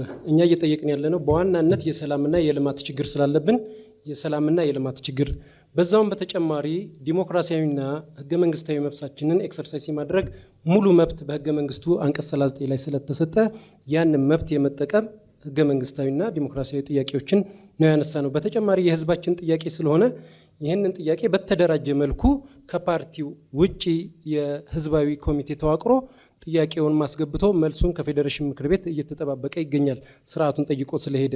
ወሎ የሚለው ስያሜ ከክልልነት አደረጃጀት ጋር ለተባለው ሁለተኛ ጥያቄ አሁንም የግንዛቤ ችግር አለ። ወሎ ሲባል በአንድ ብሔር የማስቀመጥ ነገር አለና ወሎ ህብረ ብሔራዊ ነው። ወሎ ውስጥ ከዚህ በፊት እንደዘረዘርኩት ኦሮሞ አለ፣ በዛ ያለ ማህበረሰብን ይዞ አማራውም እንደዚሁ በመከተል አለ፣ የአፋር ብሔረሰብ አለ፣ አገው አለ፣ አርጎባ አለ። እነዚህ ሁሉ በአንድ ተሰብስበው የሚገኙበትን ክልል በአንድ ነጠላ ክልል ስያሜ መሰየም ልክ እና አግባብ ስላልሆነ ይህን ህገ መንግስታዊ መብታችንን ነው የጠየቅ ነው። በዚሁ ለእርሶ እድሉን እሰጣለሁ። የወሎ ህዝቦች ዲሞክራሲያዊ ፓርቲ ለሌላኛው አንድ ፓርቲ ወይም ሁለት ፓርቲ ሁለት ጥያቄዎችን ማቅረብ ይቻላል። አመሰግናለሁኝ። የመጀመሪያ ጥያቄን ወደ ባልደራስ ላድርግ። ባልደራስ መንግስት በሆነና ምርጫውን ባሸንፍ ወደ 34 ራስ ገዛ አለማየት ወይም ደግሞ አካባቢ ቀይራለሁ የሚል አስቀምጧል። በአንድ ሳይዱ ደግሞ እዛው ላይ የህዝብ ሁኔታን ካገኘሁኝ ብሏል። ቀድሞ 34 ብሎ ቁጥሩን አስቀምጦ ከዛ በኋላ የህዝብ ሁኔታ መጠበቅ ምን አይነት አካሄድ ነው የሚለውን ጥያቄ አስቀምጣለሁ። ለአብን ደግሞ ከዚሁ ጋር ተያይዞ ማነሳው አንድ ጥያቄ አለኝ። ፓርቲው በየጊዜው በውስጣዊ ክፍፍል እና ግጭቶች እየተነሱ ይታያልና ከሚሰጧቸውም መግለጫ ይህንን በደንብ ተረድተናል። የራሱን አንድነት አስጠብቆ መሄድ ያቃተው ፓርቲ ሀገርን ቢያገኝ እንዴት ይመራል የሚለውን ጥያቄ መጠየቅ እወዳለሁ። አመሰግናለሁ። እናመሰግናለን። ባልደራስ ያው ወሎ የጠየቀን ወደ 34 አድያማዊ እንከፍላለን ብላችሁ አምጥታችሁ እንደገና ህዝብ እናወያያለን ማለት እንዴት ይኬዳል? መጀመሪያ ላይ ወሰናችሁ ተቀበሉ ነው እኮ እያላችሁ ያላችሁት የሚል ነው። እኛ ይህን ህገ መንግስት ወይም ደግሞ ይህንን የመፍትሄ ሀሳብ ብለን ማኒፌስቶ ስናወጣ በተለያየ ሚዲያዎች ለቀናል። አስተያየቶች እየደረሱን ነው። ኢቭን እየታረመ ዝም ብለንም አላወጣንም። አባላቶች ከሁሉም ጠርዛለን። ስለዚህ እነዚህ አባላት የተወያዩበት ቢሆን የሚሉት ምሁራን ያሳተፍንበት መፍትሄ ነው። ስለዚህ ይሄም ሆኖ ግን ህዝቡ ይወያያል። ዝም ብለን የምንጭንበት የለም። እኛ ይሄን መፍትሄ አምጥተናል። ሲመርጠንም እኮ ስልጣን ላይ ወጣን ማለት ይሄን አፕሩቭ አደረገልን ማለት ነው። ከመጀመሪያው ስህተት የሚሆነው እሱ እኮ ነው። እኛ ይሄንን ማኒፌስቶ ይዘን የወጣ ነው። ህዝብ ከመረጠን ተቀብሎናል ማለት ነው። ያም ቢሆን ግን ለውይይት ደግሞ እናቀርባለን። ህዝብን የሚሰማ መንግስት ረጅም ጊዜ ይሄዳል፣ ሀገር ያሳድጋል። ህዝብን አለመስማት ነው የኛ የኢትዮጵያውያን ችግር ብለን እናምናለን። ስለዚህ እኛ ከተለያዩ ምሁራንና በዚህ ከሰለጠኑ ሰዎች አሁን ካለው ዓለም አቀፋዊና ሀገራዊ ችግሮች ተነስተን መፍትሄው የቱ ነው ብለን አየን። ብሔር መጥራት አልፈልግም። አንድ ብሔር ብትወስዱ በራሱ ብሔር ሲቆረቆዝ ታያላችሁ። በዚያ ውስጥ መከለሉ ዋስትና አልሆነውም። ለጥቂቶች መበልጸጊያ ነው እየሆነ ያለውና መጠቀሚያ እየሆነ ያለው። ይሄን ለመመለስ ከነባራዊ ሁኔታ፣ ከቋንቋ፣ ከአዘማመድ፣ ከኑሮ የመሳሰሉት መታየት ወደ ክልልነት ሊገቡበት የሚችሉትን መስፈርቶች አካለን እናደርጋለን። ወደ ተግባር ስንገባ ያ ነገር ጉዳት ሆኖ ከመጣ ይገመገማል። ህዝብ ጥያቄ ያነሳል። ለህዝብ ድምፅ ጆሮ በመስጠት ችግሮችን እየነቀስን የምንሄድበት ነው። ሁለተኛም ከተለያየ ቦታ እኩል አይነት የፌዴራል ከተሞች ቢኖሩ እኩል ትኩረት የማግኘት እኩል የማደግ ለምሳሌ አፋር ክልል ብንሄድ ከውጭ የሚመጡ ፈረንጆች አሉ። ምቹ ነገር ብናደርግላቸው የተሻለ ኢንቨስትመንትም ይስባል። ለክልሉ ስለጣል ነው ፌዴራል ያለው ጥቂት ስለሆነ ይወድቃል። ስለዚህ እውነተኛ ለማድረግ ነው ይሄንን ያደረገው። እናመሰግናለን። ጨርሰዋል ሰዓቶትን። በተከታይነት ምላሽ ከአብን እንጠብቃለን። ጥያቄው የቀረበበት አግባብ ምን ላይ ተመስርቶ እንደሆነ ለኔ ግልጽ አይደለም። በፓርቲያችን ውስጥ ምንም ነገር የለም። ፓርቲያችን ጉባኤ አድርጎ ስራ አስፈጻሚ ማዕከላዊ ኮሚቴ ኖሮት በምርጫ አክቲቭሊ እየተወዳደረ ያለ ድርጅት ነው። በየመድብለ ሀሳብ ወይም የተለያዩ ሀሳቦችን የማንሸራሸር ጉዳይ ከሆነ ይሄ እንደ ፖዚቲቭ ጉዳይ ነው ሊወሰድ የሚገባውና አንድነት ማለት ምን ማለት እንደሆነ ራሱ ሀሳቡን በማዛባት ላይ አንድ አይነትነት በሚል ትርጓሜ ይዘውት ከሆነ እሱ የተለያየ ነውና ጽንሰ ሀሳቡ የኮሬሌሽን በዚህ ውስጥ ስለ ሀሳባችሁ ስለተለያየ ስለ ማህበረሰብ አንድነት አትናገሩም የሚል ሎጂክም ላይ የተመሰረተ ሀሳብ አይደለም የቀረበው ለማለት ፈልጋለሁ። ለመጨመር ያህል በፓርቲ ውስጥ የሚፈጠሩ የሀሳብ ግጭቶች ወደ አብን ሲመጣ በልዩነት የሚታይበት አግባብ ልክ ነው ብለን አናምንም። ከዚህም በመቀጠል ፓርቲያችን በተቋማዊ አካሄድ ስለሚያምን ከፓርቲው ተቋም የሚያፈነግጥ ማንኛውም ግለሰብ ሆነ አካሄድ ተቀባይነት ስለሌለው ይሄ ግጭት ቢፈጥር እንኳን ማንቀበለው ነገር ነው። አመሰግናለሁ። ጥሩ እናመሰግናለን። በተከታይነት ወደ አፋር ህዝብ ፓርቲ እናመራለን። አመሰግናለሁ። የመጀመሪያው ጥያቄ ለአብን ነው። አብን አገራዊ ፓርቲ ነኝ ብሎ እየተንቀሳቀሰ ያለ ነው። በተለያዩ ክልሎች ላይም እየተንቀሳቀሰ ያለ ነው እና ስለ አማራ ህዝብ ጥያቄ ብቻ ስትናገሩ የሀገር ግንባታ የሁላችንም ድምር ውጤት መሆኑን አልዘነጋችሁም ወይ የሚል ነው። የብሔር ፖለቲካውን ሳያጠነጥንም ወይ አብን የአማራን ብቻ ከሆነ የአማራ ብሔርተኝነትን ብቻ አያጠነጥንም ወይ የሚለው፣ ስለዚህ ወደ ብሔር ፖለቲካው አያስመጣችሁም ወይ የሚለውን ጥያቄ ነው የምጠይቀው። ሁለተኛው ለባልደራስ ነው። ባልደራስ የብሔር ፌዴራሊዝም ይቃወማል። በአፋር ላይ ደግሞ ለምሳሌ እንደ አፋር ህዝብ እንደ ሶማሌ ህዝብ የተለያዩ ህዝቦች በራሳቸው ቋንቋ የመገዛትና ያላቸውን መሬት የማስጠበቅ መብት በነሱ በምን መልኩ ዋስትናውን ሊጠብቅ ይችላል? ለምሳሌ አሁን የፌዴራል ቋንቋ እንግሊዘኛና አማርኛ ነው ብለዋል። ወደ ለአፋር ደግሞ ምሳሌ ሲሰጡ አፋርኛና አማርኛ ብለዋል። ደግሞ አፋር ብዙ የውጭ ዜጎች እንደመምጣታቸው መጠን ደግሞ ቋንቋዎች መበልጸግ አለባቸው እያለ የሚመጡት የውጭ ዜጎችም ይሁኑ ሌሎች አካላቶችም ማህበረሰቦችም ቋንቋውን ማበልጸግ የለባቸውም ወይ? እንደዛ ከሆነ እንደ ሰው ዘር መገኛነቷ እንደ ቀደምትነቷ እንደውም የብሔራዊ የሀገር የቋንቋ አፋርኛስ መሆን አልነበረበትም ወይ? እናንተ በምታነሱት ከተወሰደ ማለት ነው። እና እንግሊዘኛ የማይችለውን ማህበረሰብ እንግሊዘኛ እንደ አዲስ ማለማመድ ራሱ አይሆንም ወይ? ሁሉም የኢትዮጵያ ማህበረሰብ እንግሊዘኛ ተናጋሪ ስላልሆነ ማለት ነው። ይሄንን የሌሎች ቋንቋዎችን ከማዳበር አንጻር ኦልሬዲ የዳበሩትን ማዳበር አለብን ካላችሁት አንጻር እንግሊዝኛን ጨምራችሁ አማርኛን ብቻ መውሰዳችሁ እና ደግሞ አፋር ላይ ያሉ ማህበረሰቦች ደግሞ አፋርኛን ማበልጸግ ሲችሉ ወይ ደግሞ ማውራት ሲችሉ አማርኛን አካተን በአማርኛ ይበልጽጉ ማለቱ እዛ አካባቢ ላሉ ማህበረሰቦች ምን አይነት ዋስትና ሊሰጥ ይችላል? እንዴት ሊዳኙበት ይችላሉ? እናመሰግናለን። እሺ እኛ የአማራ ህዝብ ፓርቲ ነን፣ የታወቀ ነው አብን። ነገር ግን የብሔር ፖለቲካ መዳረሻው አድርጎ የሚንቀሳቀስ ድርጅት አይደለም። በብሔራዊ ምክክርና ውይይት በሂደት ህገ መንግስታዊ ስርዓቱና መዋቅሩ ተከልሶ ማንነት ላይ ብቻ የተመሰረተ የፖለቲካ ስርዓት ቀሪ እንደሆነ ነው የምንፈልገው። ነገር ግን በታሪካዊና አስቻይ ባልሆኑ ምክንያቶች እንደ አማራ መደራጀት አስፈላጊ የሆነባቸው ታሪካዊ ምክንያቶች አሉ። መዋቅራዊ፣ ህገ መንግስታዊ እንደዚሁም የትርክት ችግሮች ነበሩበት ማህበረሰባችን።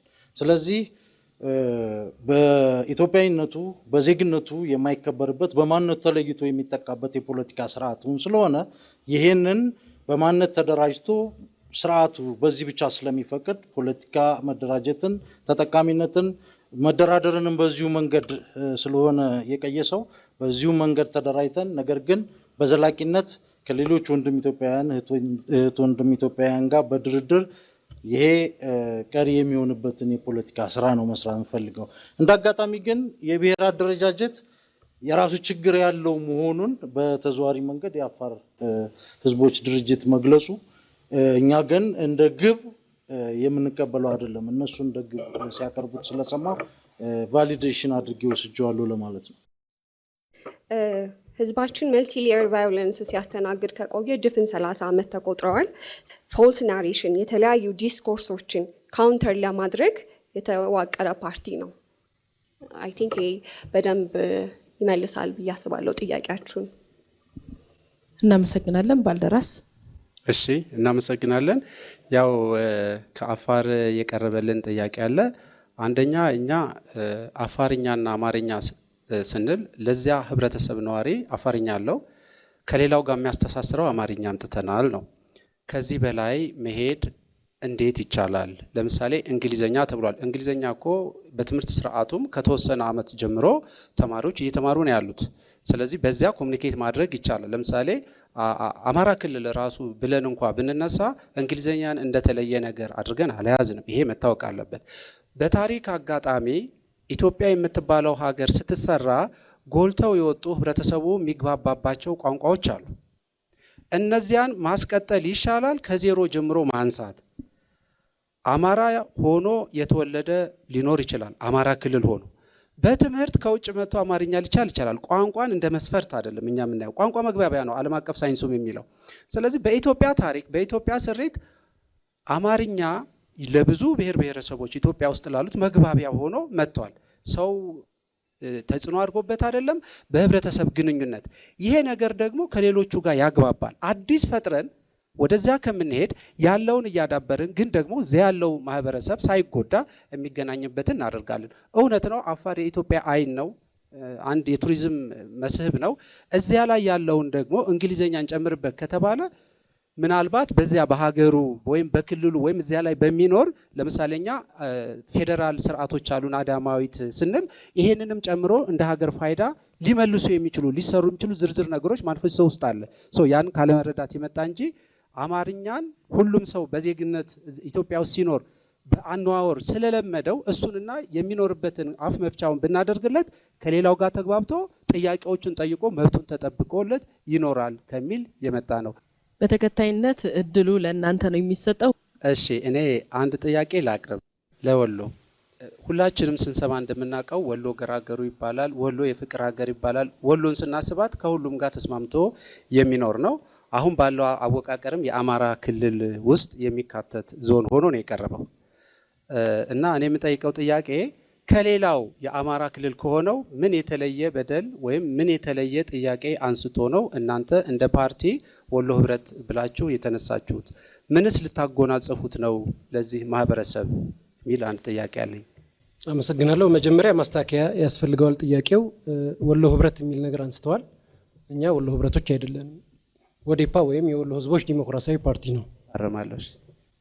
በጥያቄው ላይ ያነሱት አፍራሽ የሆኑ ቃላቶችን ተጠቅመዋል። ወሎ ገራገሩ ገራገሩ ተብሎ የተሰጠው ስያሜ የወሎን ህዝብ ለማስተኛት ወይም ደግሞ ማንነቱና እሴቱን ያልጠበቀ ከሌላ የተሰጠው ቃል እንጂ ወሎ ገራገሩ ተብሎ በማንም የሚሾፍበት ማህበረሰብ አለመሆኑን በዚሁም ማስታወቂያ ማስያዝ እፈልጋለሁ። በመቀጠል ወሎ አለማም ስንል ወሎ ትልቅ ሀገር ነው። ወሎ የአራት ቅኝቶች ባለቤት፣ የላሊበላ ውቅር አብያተ ክርስቲያን መገኛ፣ የግሸን ማርያም ግማደ መስቀል መገኛ የሆነ ሀገር፣ በዛም ላይ ተያይዞ ደግሞ የመጀመሪያው በኢትዮጵያ ቤተክርስቲያን ተድባበ ማርያም የምትገኝበት ሀገር ሲሆን እነዚህን ሁሉ ይዞ በተጨማሪም የተለያዩ የሼሆች ሃይማኖታዊ ትምህርት ማስተማሪያና ዶርሄዎች የሚገኙበት ከዛም ጋር ደግሞ ተያይዞ ብዙ የእስልምናም የክርስትናን ሃይማኖት ለመላ ሀገሪቱ ክፍል ጠብቆና አቆይቶ የቆየ ማህበረሰብ እንደመሆኑ እነዚህን እሴቶች ማንነቶቹን በፍቅር መኖሩን ተቃቅፎና ተጋብቶ በሃይማኖት ልዩነት ሳያግደው ለኢትዮጵያ ትልቅነት እንደውም እንደተመሰረተለት ከዚህ በፊት በደንብ አጽንኦት ተሰጥቶ ኮቴሽን እንደተቀመጠለት ዓለም ስትሰለጥን ወሎን ትመስላለች የተባለለትን ትልቅ ግዛት በማይመጥን መልኩ ልማት በአካባቢው ላይ የሌለ ጉዳይ ለማስፈጸም ረጅም ርቀት የሚንገላታ ማህበረሰብ ከዚህ በፊት ደግሞ ዲሞክራሲያዊ መብትን ኤክሰርሳይዝ ማድረግ የለመደ ስለነበረ ያንንም ያልተመለሰ ጥያቄው እንዲመለስለትና ብዙ በደሎች ያልዘረዘርኳቸው በማኒፌስቶ ላይም የተቀመጡ በደሎች ስላሉ ከዛ ተያይዞ ህገ መንግስትና ዲሞክራሲያዊ መብቱ ነው የመጠየቅና እነዛን የማስመለስ ደግሞ ህዝቡ ጋር ተደራጅቶ ከአስተባባሪ ኮሚቴ ጋር እየሄደበት ያለ ጉዳይ ነው። አመሰግናለሁ። መልካም፣ ሁላችሁንም በጣም እናመሰግናለን። የመጨረሻው ምዕራፍ ላይ ተገኝተናል። በዚህ የመጨረሻ ምዕራፍ የማጠቃለያ ንግግሮቻችሁን ታደርጋላችሁ። ከአብን እንጀምራለን። እጅግ በጣም አድርገን እናመሰግናለን። አብን በዚህ ዛሬ በቀረበው ርዕሰ ጉዳይ ላይ ሀሳቡን ከሞላ ጎደል አቅርቧል። አብን ይሄ ጉዳይ የሂደት ጉዳይ ነው ብሎ ነው የሚያምነው። የኢትዮጵያ ህዝብ ፖለቲካ ግንኙነቱን እንደገና የማዋቀር መብት ሊኖረው ይገባል፣ ወይም ኮንፊግሬሽን ኦፍ ሪሌሽንስ የምንለው ነገር ይገባል ብለን እናምናለን። ይህ መብት ሙሉ በሙሉ ለመስማማት ዋስትና ባይሰጥም ከመለያየታችን በፊት እንደምነጋገር ዋስትና ይሰጣል። ከመዋጋታችን በፊት የምንረዳዳበትን ስርዓት ያሰፍናል። ድምጻችን የሚሰማው በብሔር ብሔረሰቦች ተወካይነት ብቻ ሳይሆን ብዙ ግንኙነት ያላቸው ዜጎች ሆነን ይሆናል ማለት ነው። እኛ እንደ አማራ ብሔራዊ ንቅናቄ አብን እውነተኛ ህብረ ብሔራዊነት እና አንድነት እውን ለማድረግ የትኛው ማንነት በራሱ ሙሉ ብቁ እና ዝግ ተደርጎ ሊወሰድ አይገባም የሚል አቋም አለን። አማራው ኦሮሞ ያስፈልገዋል፣ ኦሮሞ አማራ ያስፈልገዋል፣ ለክርስቲያኑ ሙስሊሙ ያስፈልገዋል፣ ለሙስሊሙም ክርስቲያኑ ያስፈልገዋል ማለት ነው። ይህ አንድ አይነት መሆን ሳይሆን ሙሉነት የሚረጋገጠው ወይም የሚገኘው በጋራ ትስስርና መስተጋብር መሆኑን በትስስሩ ውስጥ እያንዳንዳችን በተናጠል ጎደሎ ክር ወይም ሚሲንግ ሊንክ መሆናችንን መቀበል ያስፈልጋል ብለን እናምናለን። የኢትዮጵያውያን ወገኖቼ ለሁሉም ችግሮች የሚሆን መልስ የለንም በዛሬው ዕለት። ግን በኢትዮጵያ ውስጥ ተጨማሪ ግጭት፣ ተጨማሪ ጥይት፣ መጠፋፋት፣ ተጨማሪ ወላጅ አልባ ልጆች፣ መፈናቀሎች፣ ችግሮችና ሰቆቃዎችን ማስተናገድ ይበቃል።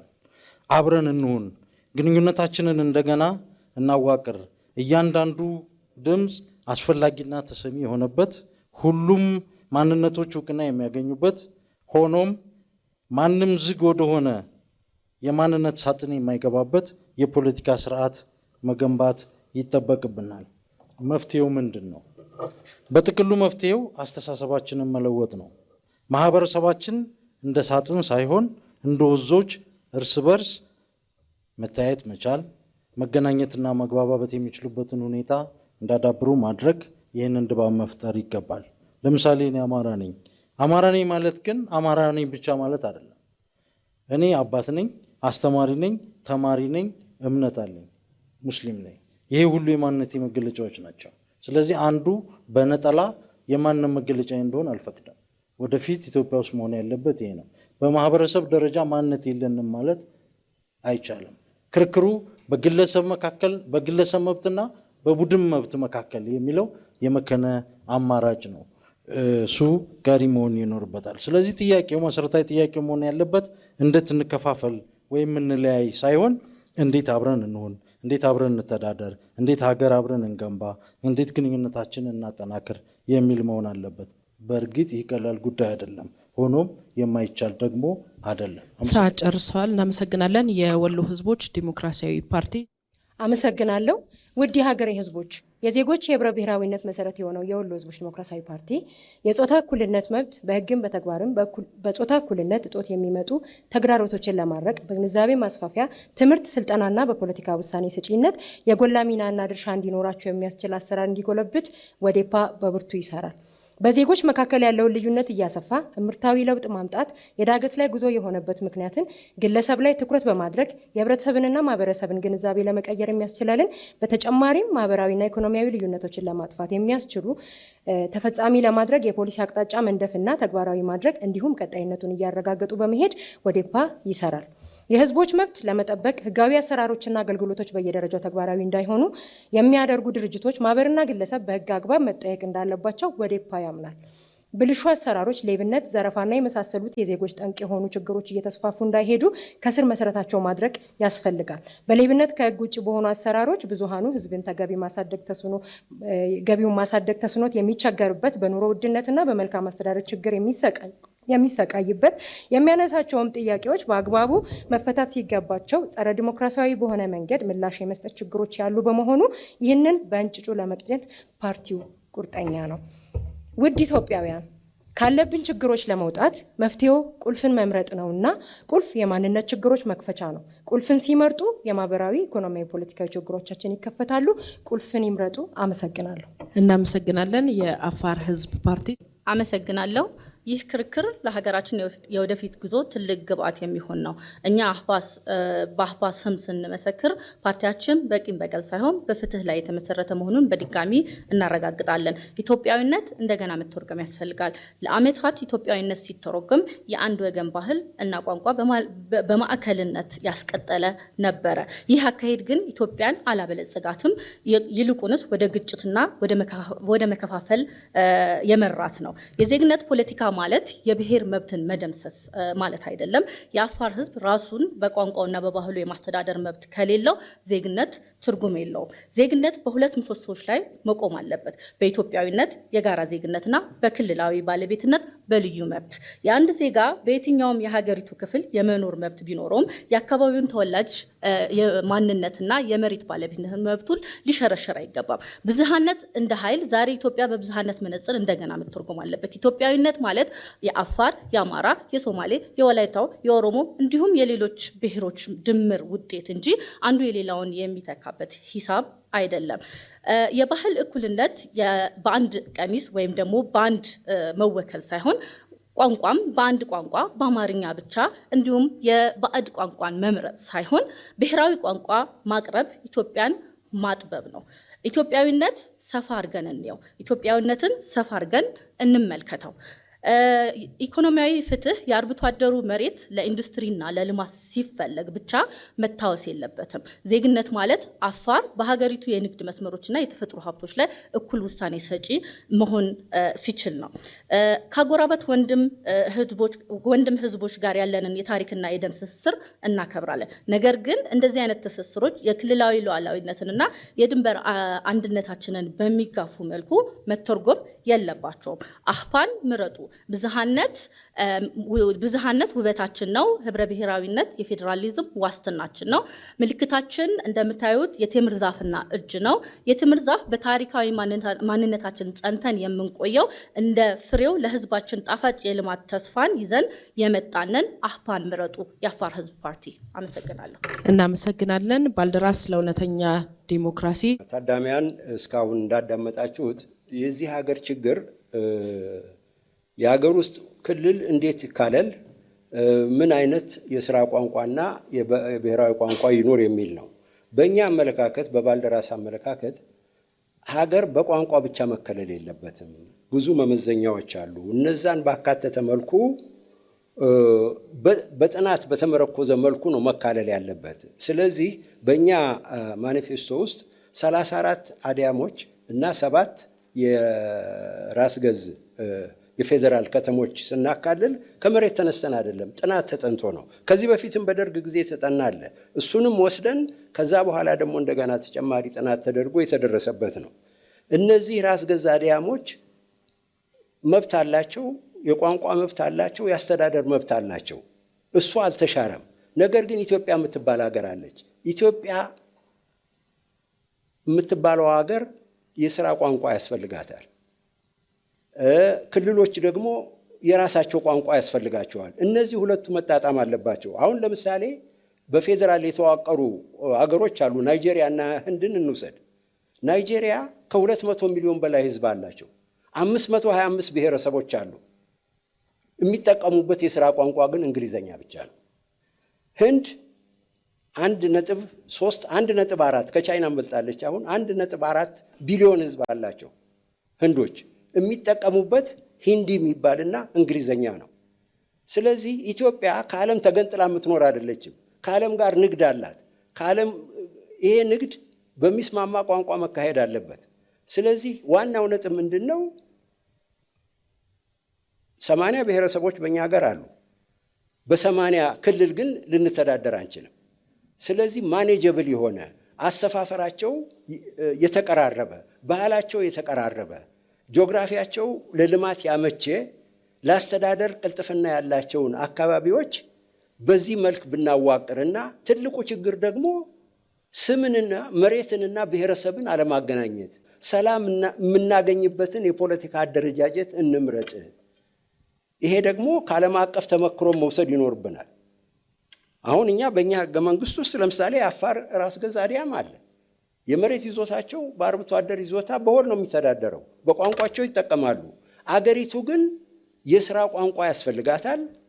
በርከት ያለ ህዝብ ያላቸው ደግሞ ብሔራዊ ቋንቋ እንዲሆኑ እንፈልጋለን። እኛ የሥራ ቋንቋ ብለን ያቀረብናቸው አማርኛና እንግሊዝኛ ተጠናቋል። እናመሰግናለን። እዚህ የተገኛችሁ የፖለቲካ ፓርቲዎች እንዲሁም ደግሞ ከተለያዩ ተቋማትና የማህበረሰብ ክፍሎች የተወከላችሁ ተሳታፊዎቻችን እንዲሁም በያላችሁበት ሆናችሁ ይህንን የምርጫ የክርክር መርሃ ግብር የምትከታተሉ ተመልካቾቻችን ይሄ የክርክር መድረክ የተዘጋጀው በኢትዮጵያ ብሔራዊ ምርጫ ቦርድ ለሰባተኛው ጠቅላላ ምርጫ ሲባል ነው። የፖለቲካ ፓርቲዎች ያላቸውን ዓላማ ርዕዮተ ዓለማቸውን ለመራጩ ህዝብ በሚገባ የሚያስተዋውቁበት፣ መራጩ ህዝብም ደግሞ ማንን መምረጥ እንዳለበት ለመወሰን የሚያግዘውን መረጃዎች የሚያገኝበት የክርክር መድረክ ነው። እዚህ የተገኛችሁትን በጠቅላላ እናመሰግናለን።